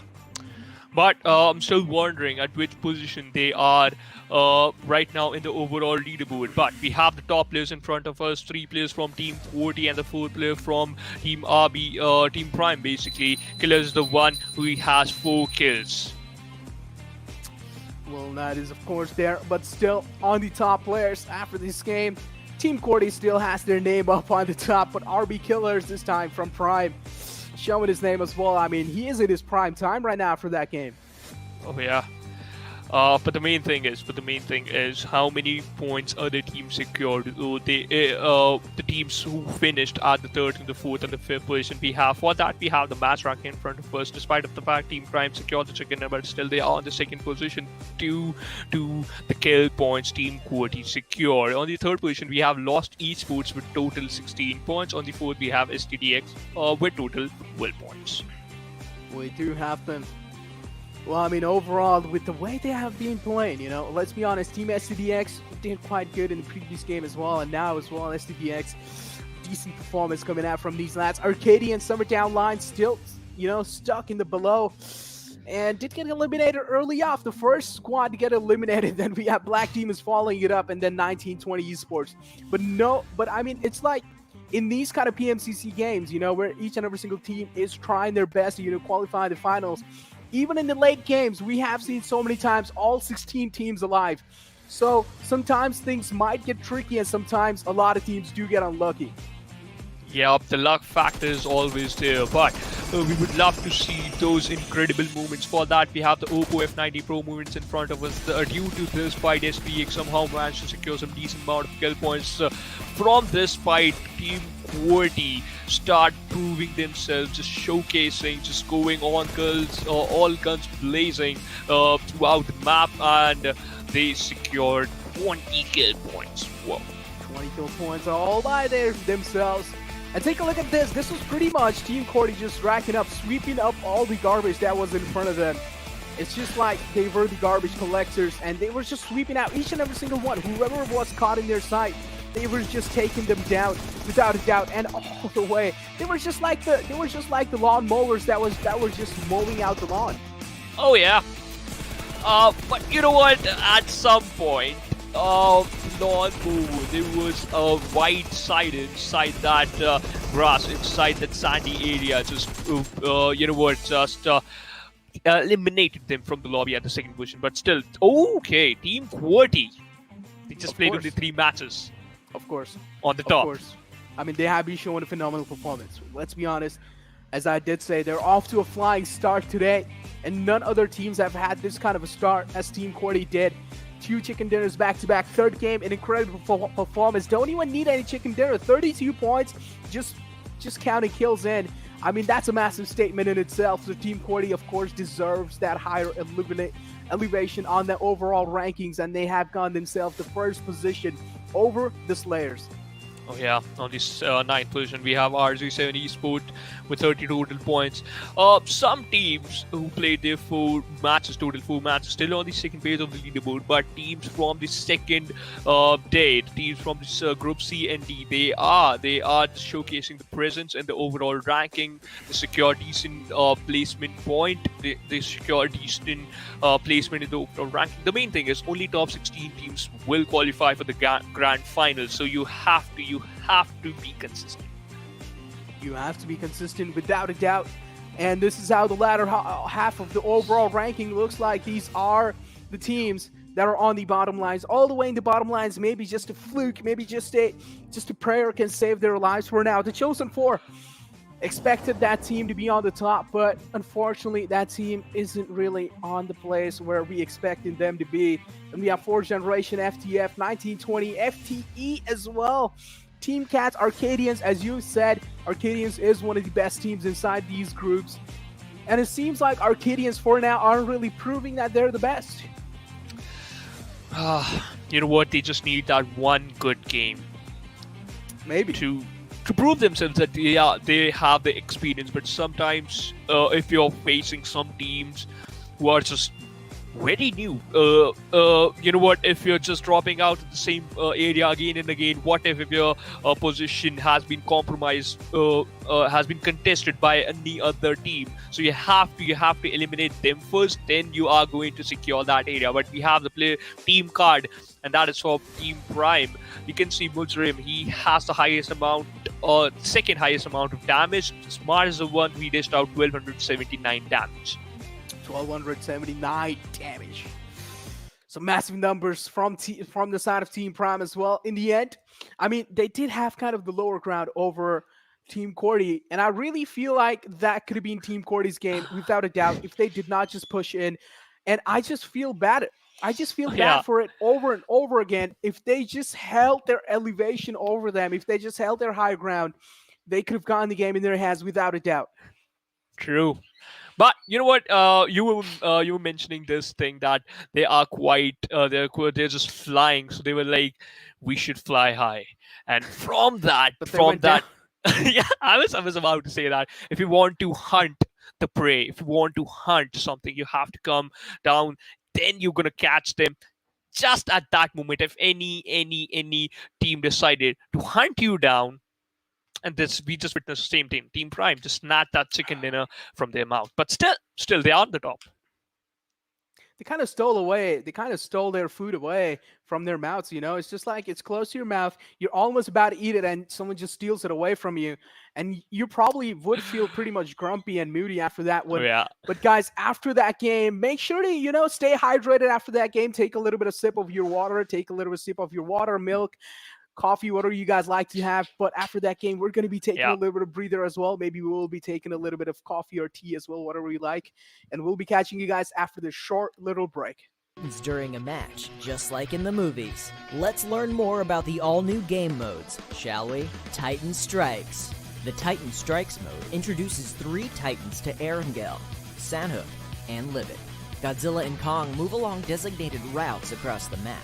Players can chase after them in vehicles, but if you get too close, you'll be knocked down and take damage.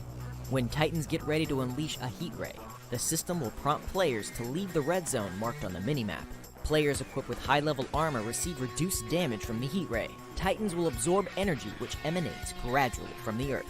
Once the energy reaches a certain threshold, Titans release it and create Titan crystals around them. Different types of Titan crystals provide different effects. Erangel's blue Titan crystals are special throwable items that players can equip. They knock back and burn enemies who are behind cover. Sanhok's gold Titan crystals enhance players' abilities, making you run faster and jump higher. Livik's red Titan crystals give players the ability to detect enemies nearby for a brief period of time. These enhancement items give players an edge in battle. Use them and bring the chicken dinner home. With the help of Titan crystals, players have even more unique tactics to achieve victory. Godzilla and Kong roam Erangel and Sanhok respectively, and players may bump into them on Spawn Island.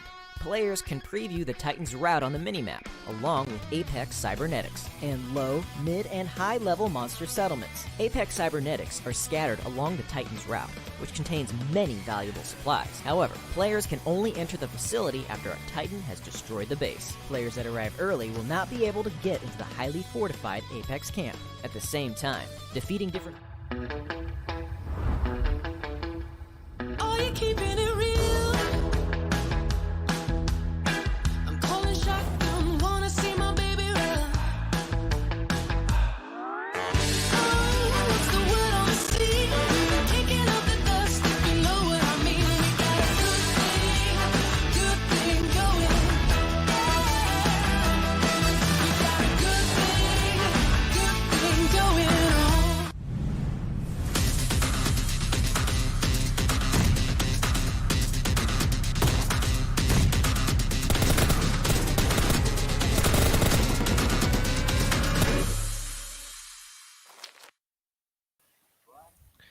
Okay, so welcome back, ladies and gentlemen, to PUBG Mobile Campus Championship Pakistan region, sponsored by Oppo F19 Pro. Power up your game. My name is FTFxESPORTS, the stylish cast. I'm not the stylish one, but we have Ankit alongside me. So how are you, my friend? Thank you for this very warm introduction, Shivansh. But you're okay. So what was that? That made me remind of someone great. Call him the prediction king. Call him Ocean. And yes, that was an okay that he used to say. He still used to say. So yeah.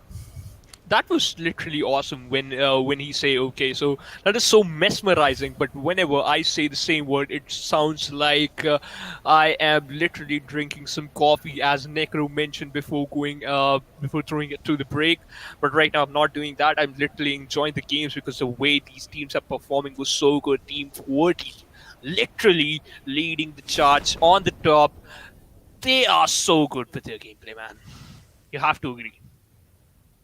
Yeah, you have to, because what the Slayers have been able to do, what the Bablu has been able to do in that 4-match, the team Qwerty has already overpassed them in just 3 matches, and in this last match of the day, because the 4 matches, the 4 opportunity that you get, 3 opportunity has been well occupied by this team, and they are topping the chart. And this last game, they would just want to accelerate themselves and put the legs on the 5th gear, and they might be looking to go for that century point.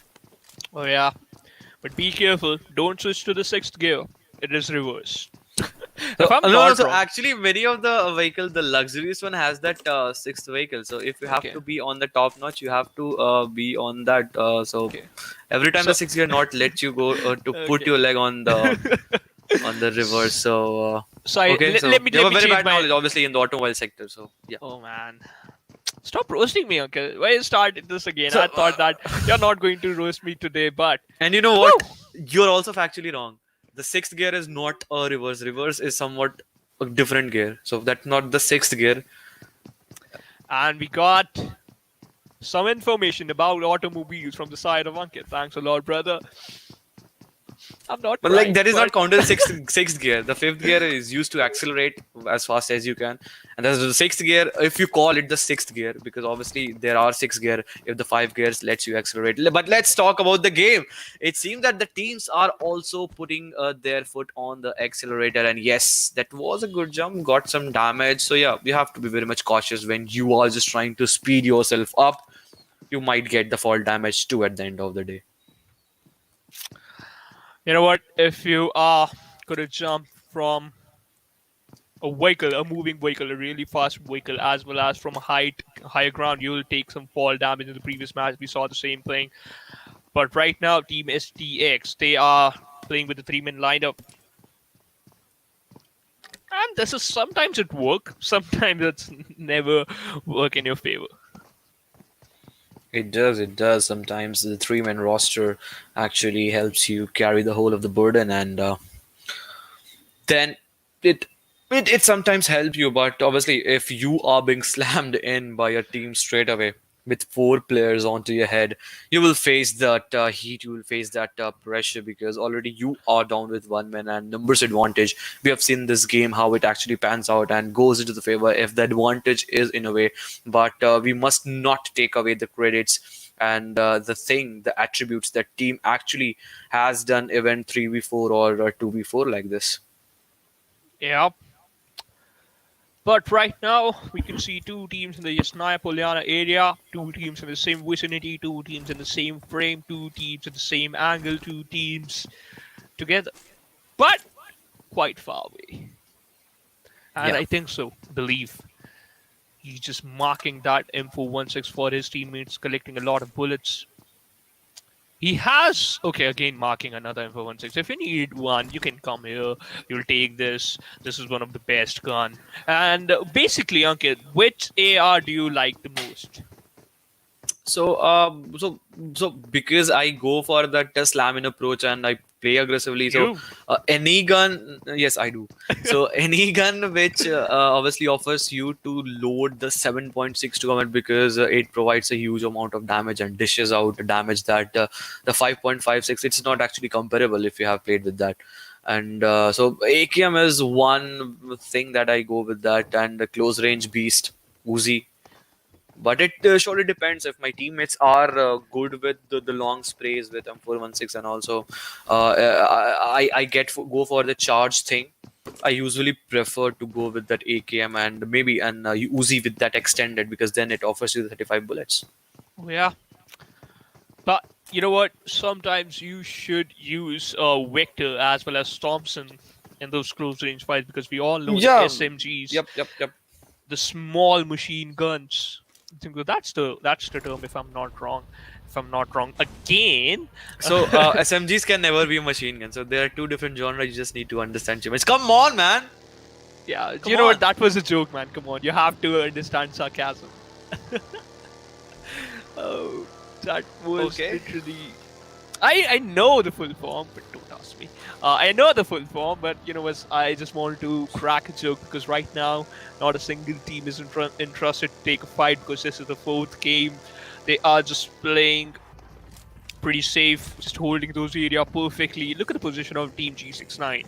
Onto the top, not a single team at Military Base Island. Yeah, in the Interesting. first game also we didn't get to see anything dropping on the same island, and so this is a meta that has been following the whole of the day. Yesterday also Western shift again and again.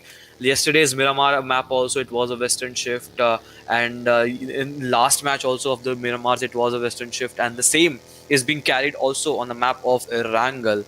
And if we take away the one map of Erangel that was played yesterday that came across the area of Milta and Milta Power and the Lumberjack area, a Western shift has been dominating the map all in all. So this is the same thing. Maybe the team has got hold of this because these are the last opportunities because after this there will be the straight grand finale that you were discussing about you and Nekro. So teams are putting their foot forward very, very sensibly here. Yeah, that's true. And you know what? Those sensible actions are very, very important for the reactions. Wow, it again rhymes. I can literally do these type of stuff, right? Oh, It's man. rhyming. Okay, I'm kidding. Just don't take it seriously. But right now, if we talk about circle, every single team, we can see a cluster of teams near the eastern side of the circle, of the safe zone. And there's only one team on the northern side, which is Team G69. Teams are pretty close to each other, but the distance is quite a lot. Still quite a lot, because they don't know that there is one team staying inside those compounds. If you want to hold a good compound, you have to take some fights. That is very important, and you have to scout the area, and that's what 1920 teammates are doing. They are scouting the area perfectly with the use with a buggy, but buggy is an unsafe vehicle. It is not a safe vehicle if you want to scout an area.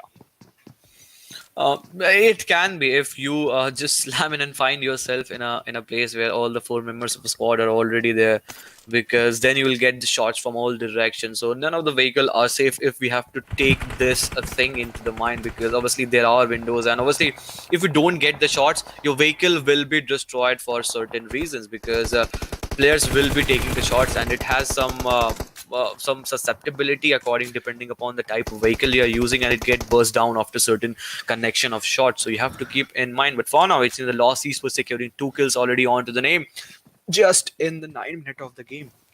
Well, oh man, it also rhymes. 2 kills, start of the game, 9 minutes. I just forgot that. Okay. Please don't rhyme, man. Your rhyming words are not rhyme. What I'm talking about. But meanwhile, Okay. on the other side, Lost Esports just eliminated RZx7E from the lobby, secured 4 kills for themselves. That's okay. Off to That a will really hurt him. good start. That will hurt him. That is certainly gonna hurt him, because R7 Esports haven't had a very good outing in this 4 matches, and this was the time that they could have done things differently. Last game, obviously in the map of Sanhok and Erangel, they did things decently, but then uh, it was maybe not enough for them according to what they would have expected to happen in the course. Now, the thing is, tomorrow, Group D, they are going to play again the 4 matches. So as Group B, Group D, I think so. I think so. The teams from Group D, they will perform better tomorrow, because right now they are playing the 4 games, right? So it is going to be in a continuation, right? So the pressure, it is going to be equal. But if you are on to the second or the third page of the or the fourth page of the overall ranking, the pressure is quite a lot. On the other side, Arslan using that DP perfectly knocked out one player. And I'm missing that fight, bro. I'm missing that fight. Yeah, you do certainly miss the fight, because the action that we have witnessed in the course of matches has obviously spoken a volume of how these teams actually aggress. And we just mentioned, we just saw a fight and we just witnessed a fight. And can we witness one more fight as Arkadians, the team that I have been expecting them right from the map of Sanhok? Can there be a game? Because they have to, because if we see where they are standing in the points table, that is not a satisfactory thing according to what I see. Because at the end of the day, you might be going for that approach where you will be finding yourself in a good top slot, at least in the second half of the chart. You know what? Finding those perfect spots is very important if you want to qualify for the grand finals. But on the other side, Lost Esports, they were the one who eliminated but the one team. But on the other side, they are looking pretty bad, because 2 players got knocked out, 2 players still surviving. I think so. One team, Team G69, they had a chance to do a third party and enjoy those free kills, but they have some different plans. But Team STDX marching on to the players of Lost Esports who got knocked out, and we can see that Spark just cooking one grenade. Okay, the kill confirmation is not. Oh, it just bounced back from the wall. It certainly did, and just because of that, he just got saved. And let's see if how these fights are going to be panning out, because all 3 players are on the field on the side of STDX. They can take a fight. Unknown already getting some damage, and from that window, Thompson, again, as you were just mentioning, these SMGs into the action offers you a total of 50 bullets. And we talked about these things, that it obviously lets you go for that privilege, and you have the options for that random fires. And just because of that, we just saw the players did receive some of the damage. And what about the circle shift straight away onto the area of school and Pochinki? Can we expect a circle that will be constricting on the area of Pochinki? It will be certainly a delight. Yeah, I would love to see a Pochinki area, because back in the days when I used to play, I love that Pochinki area, but I usually don't drop down near the Pochinki area, because we all know that this is one of the most deadliest area in the Erangel map, heart Yeah. of the map. Right now, if we talk about finally, uh, my mind is literally supporting me. I know the full form. It's submachine guns. The SMGs are submachine gun. I'm very happy. I recognize the name, full form basically.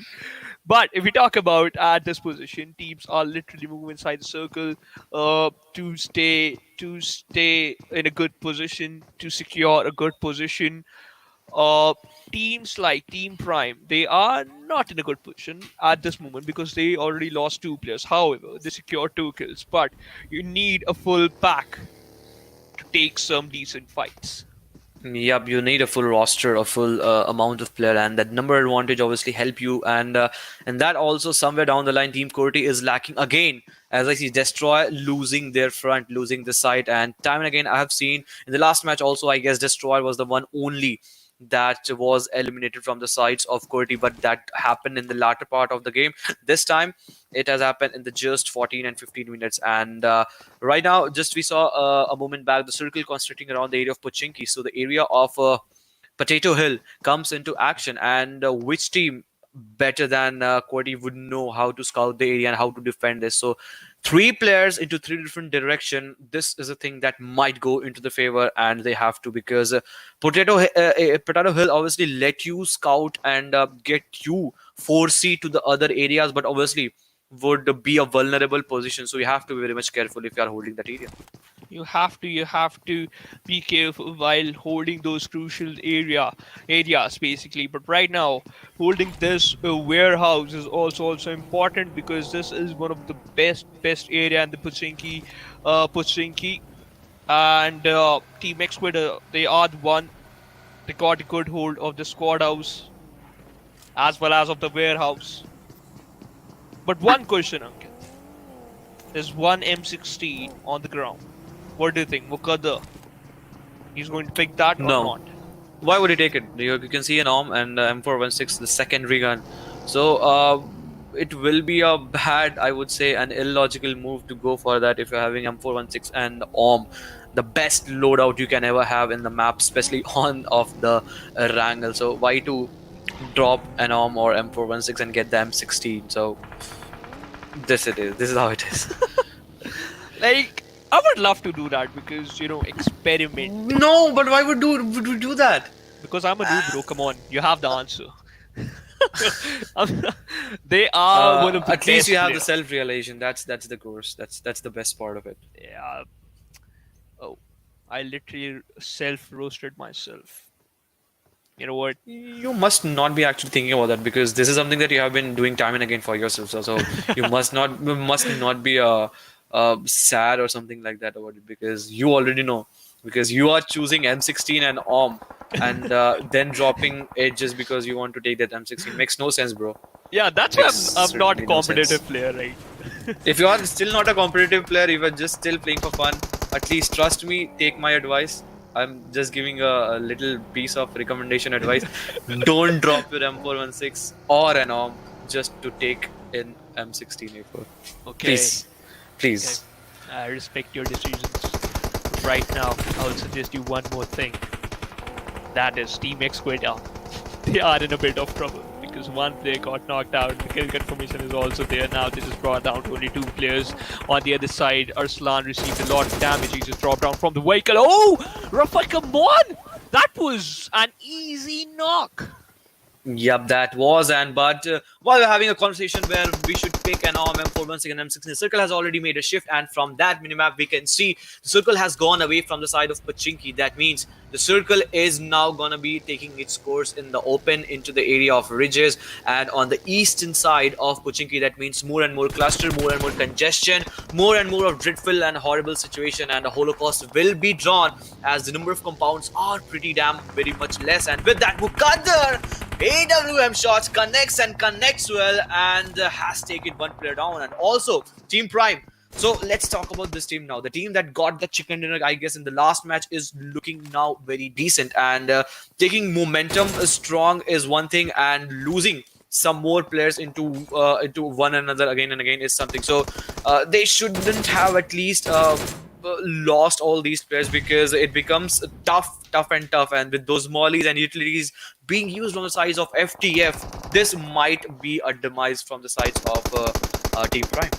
But you know what? Tough times make you strong. That's why they are on the first page of the overall ranking. But Team FTF, they got a free kill, and they are going to secure that too with an incredible frag grenade. Team Prime take an exit at the 14 position. Not a good outing for them, but still holding a good position in the overall ranking. That's their main focus. Meanwhile, we can see Team G69. Okay. Just blooming out those smokes, using those smokes to make an extra cover. But you know what? It's still the fourth circle. Don't waste your utilities, man. It is actually, but they don't have any other option. If they don't pop in the smokes, they will be getting the shots, because we just mentioned the number of teams that is present in the vicinity, in the proximity. 12 teams, 36 member. That means just the 4 team leaving the match. And with these types of circle shifts, things are gonna be not looking good, because look at this, none of the team into the zone. If I talk about RBN, that is on the TV screen on the northwestern side, apart from that team, all the circle are on the edge or to the area of Pochinki, and they have to make a rotation. The question still remains the same. If we watch on the western side, teams like Black Demon and Maximus, they will be holding the southwestern side, and teams like 1920 and rest of the players of TES, they have to come into zone, and this will not be an easy course for them. Oh yeah. On the other side, Ursula is showcasing his M762 skills, as well as his perfect, decent aim. Secure that 1 kill. Hellboy, come on! He got knocked out. That's a bad thing for him, as well as for his team RBN. But Black Demons literally want to emerge as a demon for this particular team, Team RBN. Only one player surviving, and we can see that, but he is running towards his teammates. He's running like a roadrunner, and he is very close to his teammate. The revival is going to be there, but for how long they can survive? Team Qwerty, Wolverine is the one who received a lot of damage from the side of Spark. Spark hiding behind that ridge. Good decision from the side of Black Demons to hold that shack. Black Demon, this can be a game for them. As you can see, 3 players still alive: Kaka, OP, and Refe onto the screen, and onto their left hand side, onto the back hand side, I would have to say STDX, 3 players still alive. Some of the nades, some of the retreats are being used, but it seems that Rafa just needs to heal himself off, and an isolated shack is there already, and I can see the players from RBN. And it is Butt who is just trying to molly him down, and just because of that, Tyrant was low on HP, a bit down, but with that Butt, a nade, and it takes 2 players down, Rafa and Tyrant. That means Black Demons in a real sort of trouble. That was a jump scare, to be honest. Literally, from a cinematic view to a nade bursting view. That was a jump scare for me. Right now, I'm literally holding my heart so that I don't, my heart will not stop beating. But right now, we can see that Hellboy still holding the perfect. Okay, that could be lethal. Oh no! Boom! No. Boom! No. I like that. Why wasn't that cooked, nade? Why wasn't that nade cooked? Why? Because of less olive oil, I think so. Could not able to cook that. OMG. What was that? A poor joke, you know. I was famous for that, but these teams are famous to annihilate the players, and that grenade could be lethal. Oh, it is pretty far away from Kaka OP. Kaka OP still surviving for his team. We have the top 9 teams in front of us. We can see that Shelby is still with his teammates. Arkadians, they somehow managed to secure 2 kills, but they are just brought down to only 3 players. Literally 300 meters far away from the safe zone. They are going to use those Buckies, those Dacias to move inside the circle, as well as to make an extra cover. But where the circle is going to take a shift, that's the best question. Yep, Zirgul has already made a shift, as we can see from the minimap, and that means all of the teams are standing on the edge. If we watch on the Allied ranking stand up, and that means that Maximus 3 men strong, Team Qwerty is still 3 men strong, but with that Black Team mistakes and exit, and Maximus just faltering down one by one as Psycho and Satan goes down, but Hussey and Fadi still surviving. Just a moment back, we just saw the two players were still surviving, but Team Qwerty, they are just not allowing this team to prosper anymore in this vicinity. And again we are watching the stream strategy. Team Qwerty makes a rotation, a late rotation. They just try to play on the edge of the circle, and that has been going in the number. But with this, Fadi is just not stopping. He's just trying to annihilate the players from Arkadians. Two player has also been pincered down, but the kill has gone to some other player as G69 King has stolen this kill, and Fadi must be very much furious about this. The kill had been stolen by someone else. Team R being taken exit at 7th position. Team Qwerty already secured 7 kills, and Wolverine is the one who gonna confirm that final kill with a frag grenade. Alpha just turned on that Alpha mode, dishing out a lot of damage. Oh, Alpha is the one just gonna eliminate Team G69. Oh my, this man is so good. On the other side, Wolverine is the one held them all out, because from the backlines he was literally dishing out a lot of damage. Can't receive a lot of damage too. Alpha is the one. He is literally a grim reaper for these teams. He is actually making the tough situation worse, as the player, the sole man surviving from TXQ is that of Muqaddar. 3 men are still surviving from the sides of STDX, and this can be a demise for them. Alpha is still just trying to spot down the players from Team Qwerty, and look at this. Can this be a third chicken dinner from their side, as they were just trying to make a hat trick of the chicken dinner, but in that, a roadblock was made from Team Prime in the last match. Can this be a time where they will eventually get a triple chicken dinner of the day? And if that happens, they will be looking good, and obviously they will securing a total of century mark. And look at this positioning. The circle has again made a shift, gone away from all these players, to be more precise, because none of the team are into the center. But Hussey with that brilliant spray coming in, and one player gets knocked down, and Wolverine is the one will be on the receiving end. One player has been finished off, and now it is down to the one player, the solo man standing, because one player just needs the revival. The revival is the key. If that happens, then the team will be again 2 men strong, but the team won't be allowing to do so, as we are down to 3 teams and 7 players are still alive. Sparking those smoke grenades to make an extra cover. Team Qwerty taking an exit at the 3rd position. Now it's a competition between STDX as well as Team Maximus. Godzilla versus Kong. Who is going to win this fight? Let's see. We have to still wait for that, as a 3v2 fight in the last circle and the last match of the day. 2 players from the side of Maximus standing up against the players of STDX, Alpha, CDS, and Spark, making some serious damage. Fadi has been blown down as the vehicle bursted off. This is a very small mistake, I would say, because if you're hiding behind a vehicle, make sure that you just destroy yourself before someone else destroys it. And just because of that, he has been knocked off, and the rest of the responsibility, sole responsibility, rests on the shoulder of Hussey. And I guess he doesn't have much of meds, just 2 of bandages. I'm just waiting the moment he will be spotted down. And yep, there's the movement. You saw that. Team STDX secured a chicken dinner at the second day, but this is the first day for them. And the secured chicken dinner with total 27 points. They dished out 1883 damage, total 12 kills. Insane performance from their side. Now they are at the 4th position in the overall ranking. Teams from Group C and Group D, they are so good with their performance. They literally secured a decent amount of points, and they are literally in a good position. They are dominating the top 8, if we have to talk about this, because before this we already saw, apart from Bablu and Slayers, the rest of the lobby, we just got to see the teams and the sides of the players from the teams from the sides of Team Group C and Group D featuring in this list. More things will be clear, but after Game 3 we also get to see that glimpse of it, and this will be a thing to note, because there are actually big names coming from this Group C and Group D, and this was to happen. to be more Yeah. precise. To be honest, you know what?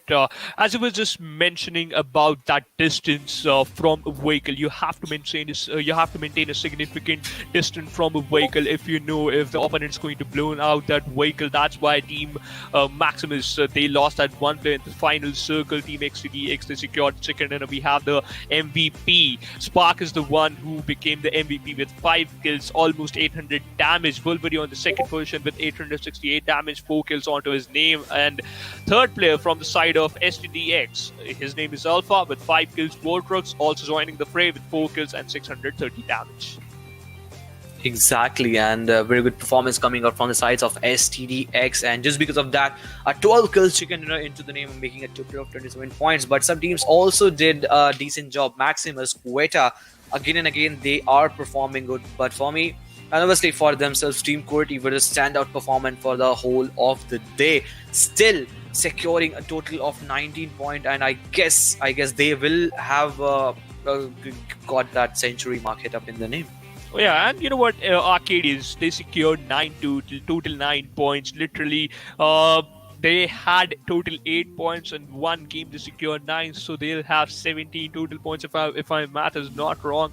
Now, this is not perfect, but still a kind of decent outing from their side. I'm quite happy, but they have to perform well in the other matches. Let's see how they are going to perform. But Team Chaos they can exit at the 14%. I would love to see how they got eliminated. But for that, we have the Oppo F90 Pro movements in front of us. Team Prime they can exit at the 14%. A bad outing from their side, but still they are quite happy with their past performances.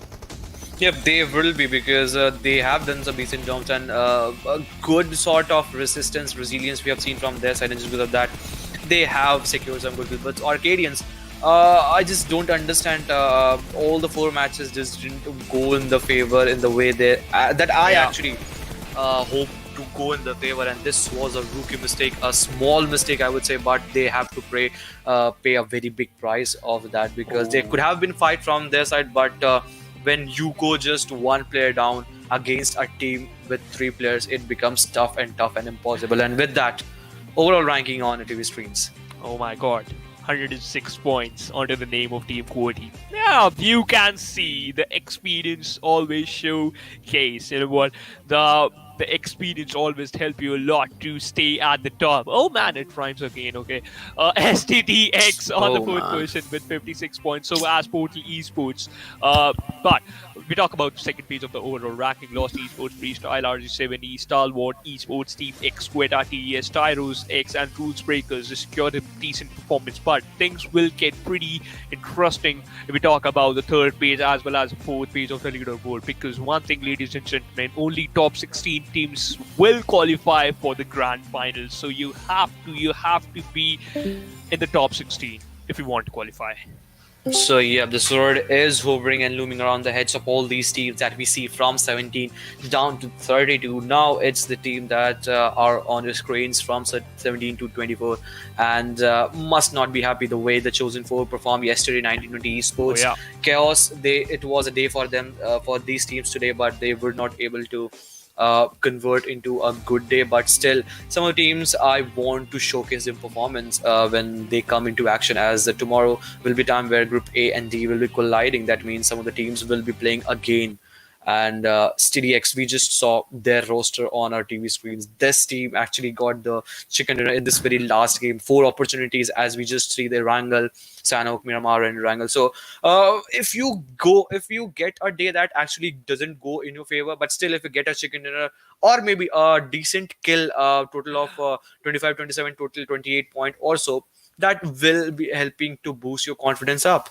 Oh yeah, you know what? The confidence is very, very important if you are at the final circle. But we have the kill leaders in front of us. Wolverine Destroyer leading the charge. So as Vortex, my oh my, 3 players from a single team. But Yeah. Max XD, the player from the Slayers, he is also in the kill leaders. Secured that 3rd position for himself. Destroyer and Dread, they have same amount of kills, but the damage is the one just you know what, distinguish between these two teams. Just but look at the damage of Wolverine, 3690. My god, you're a beast, Wolverine.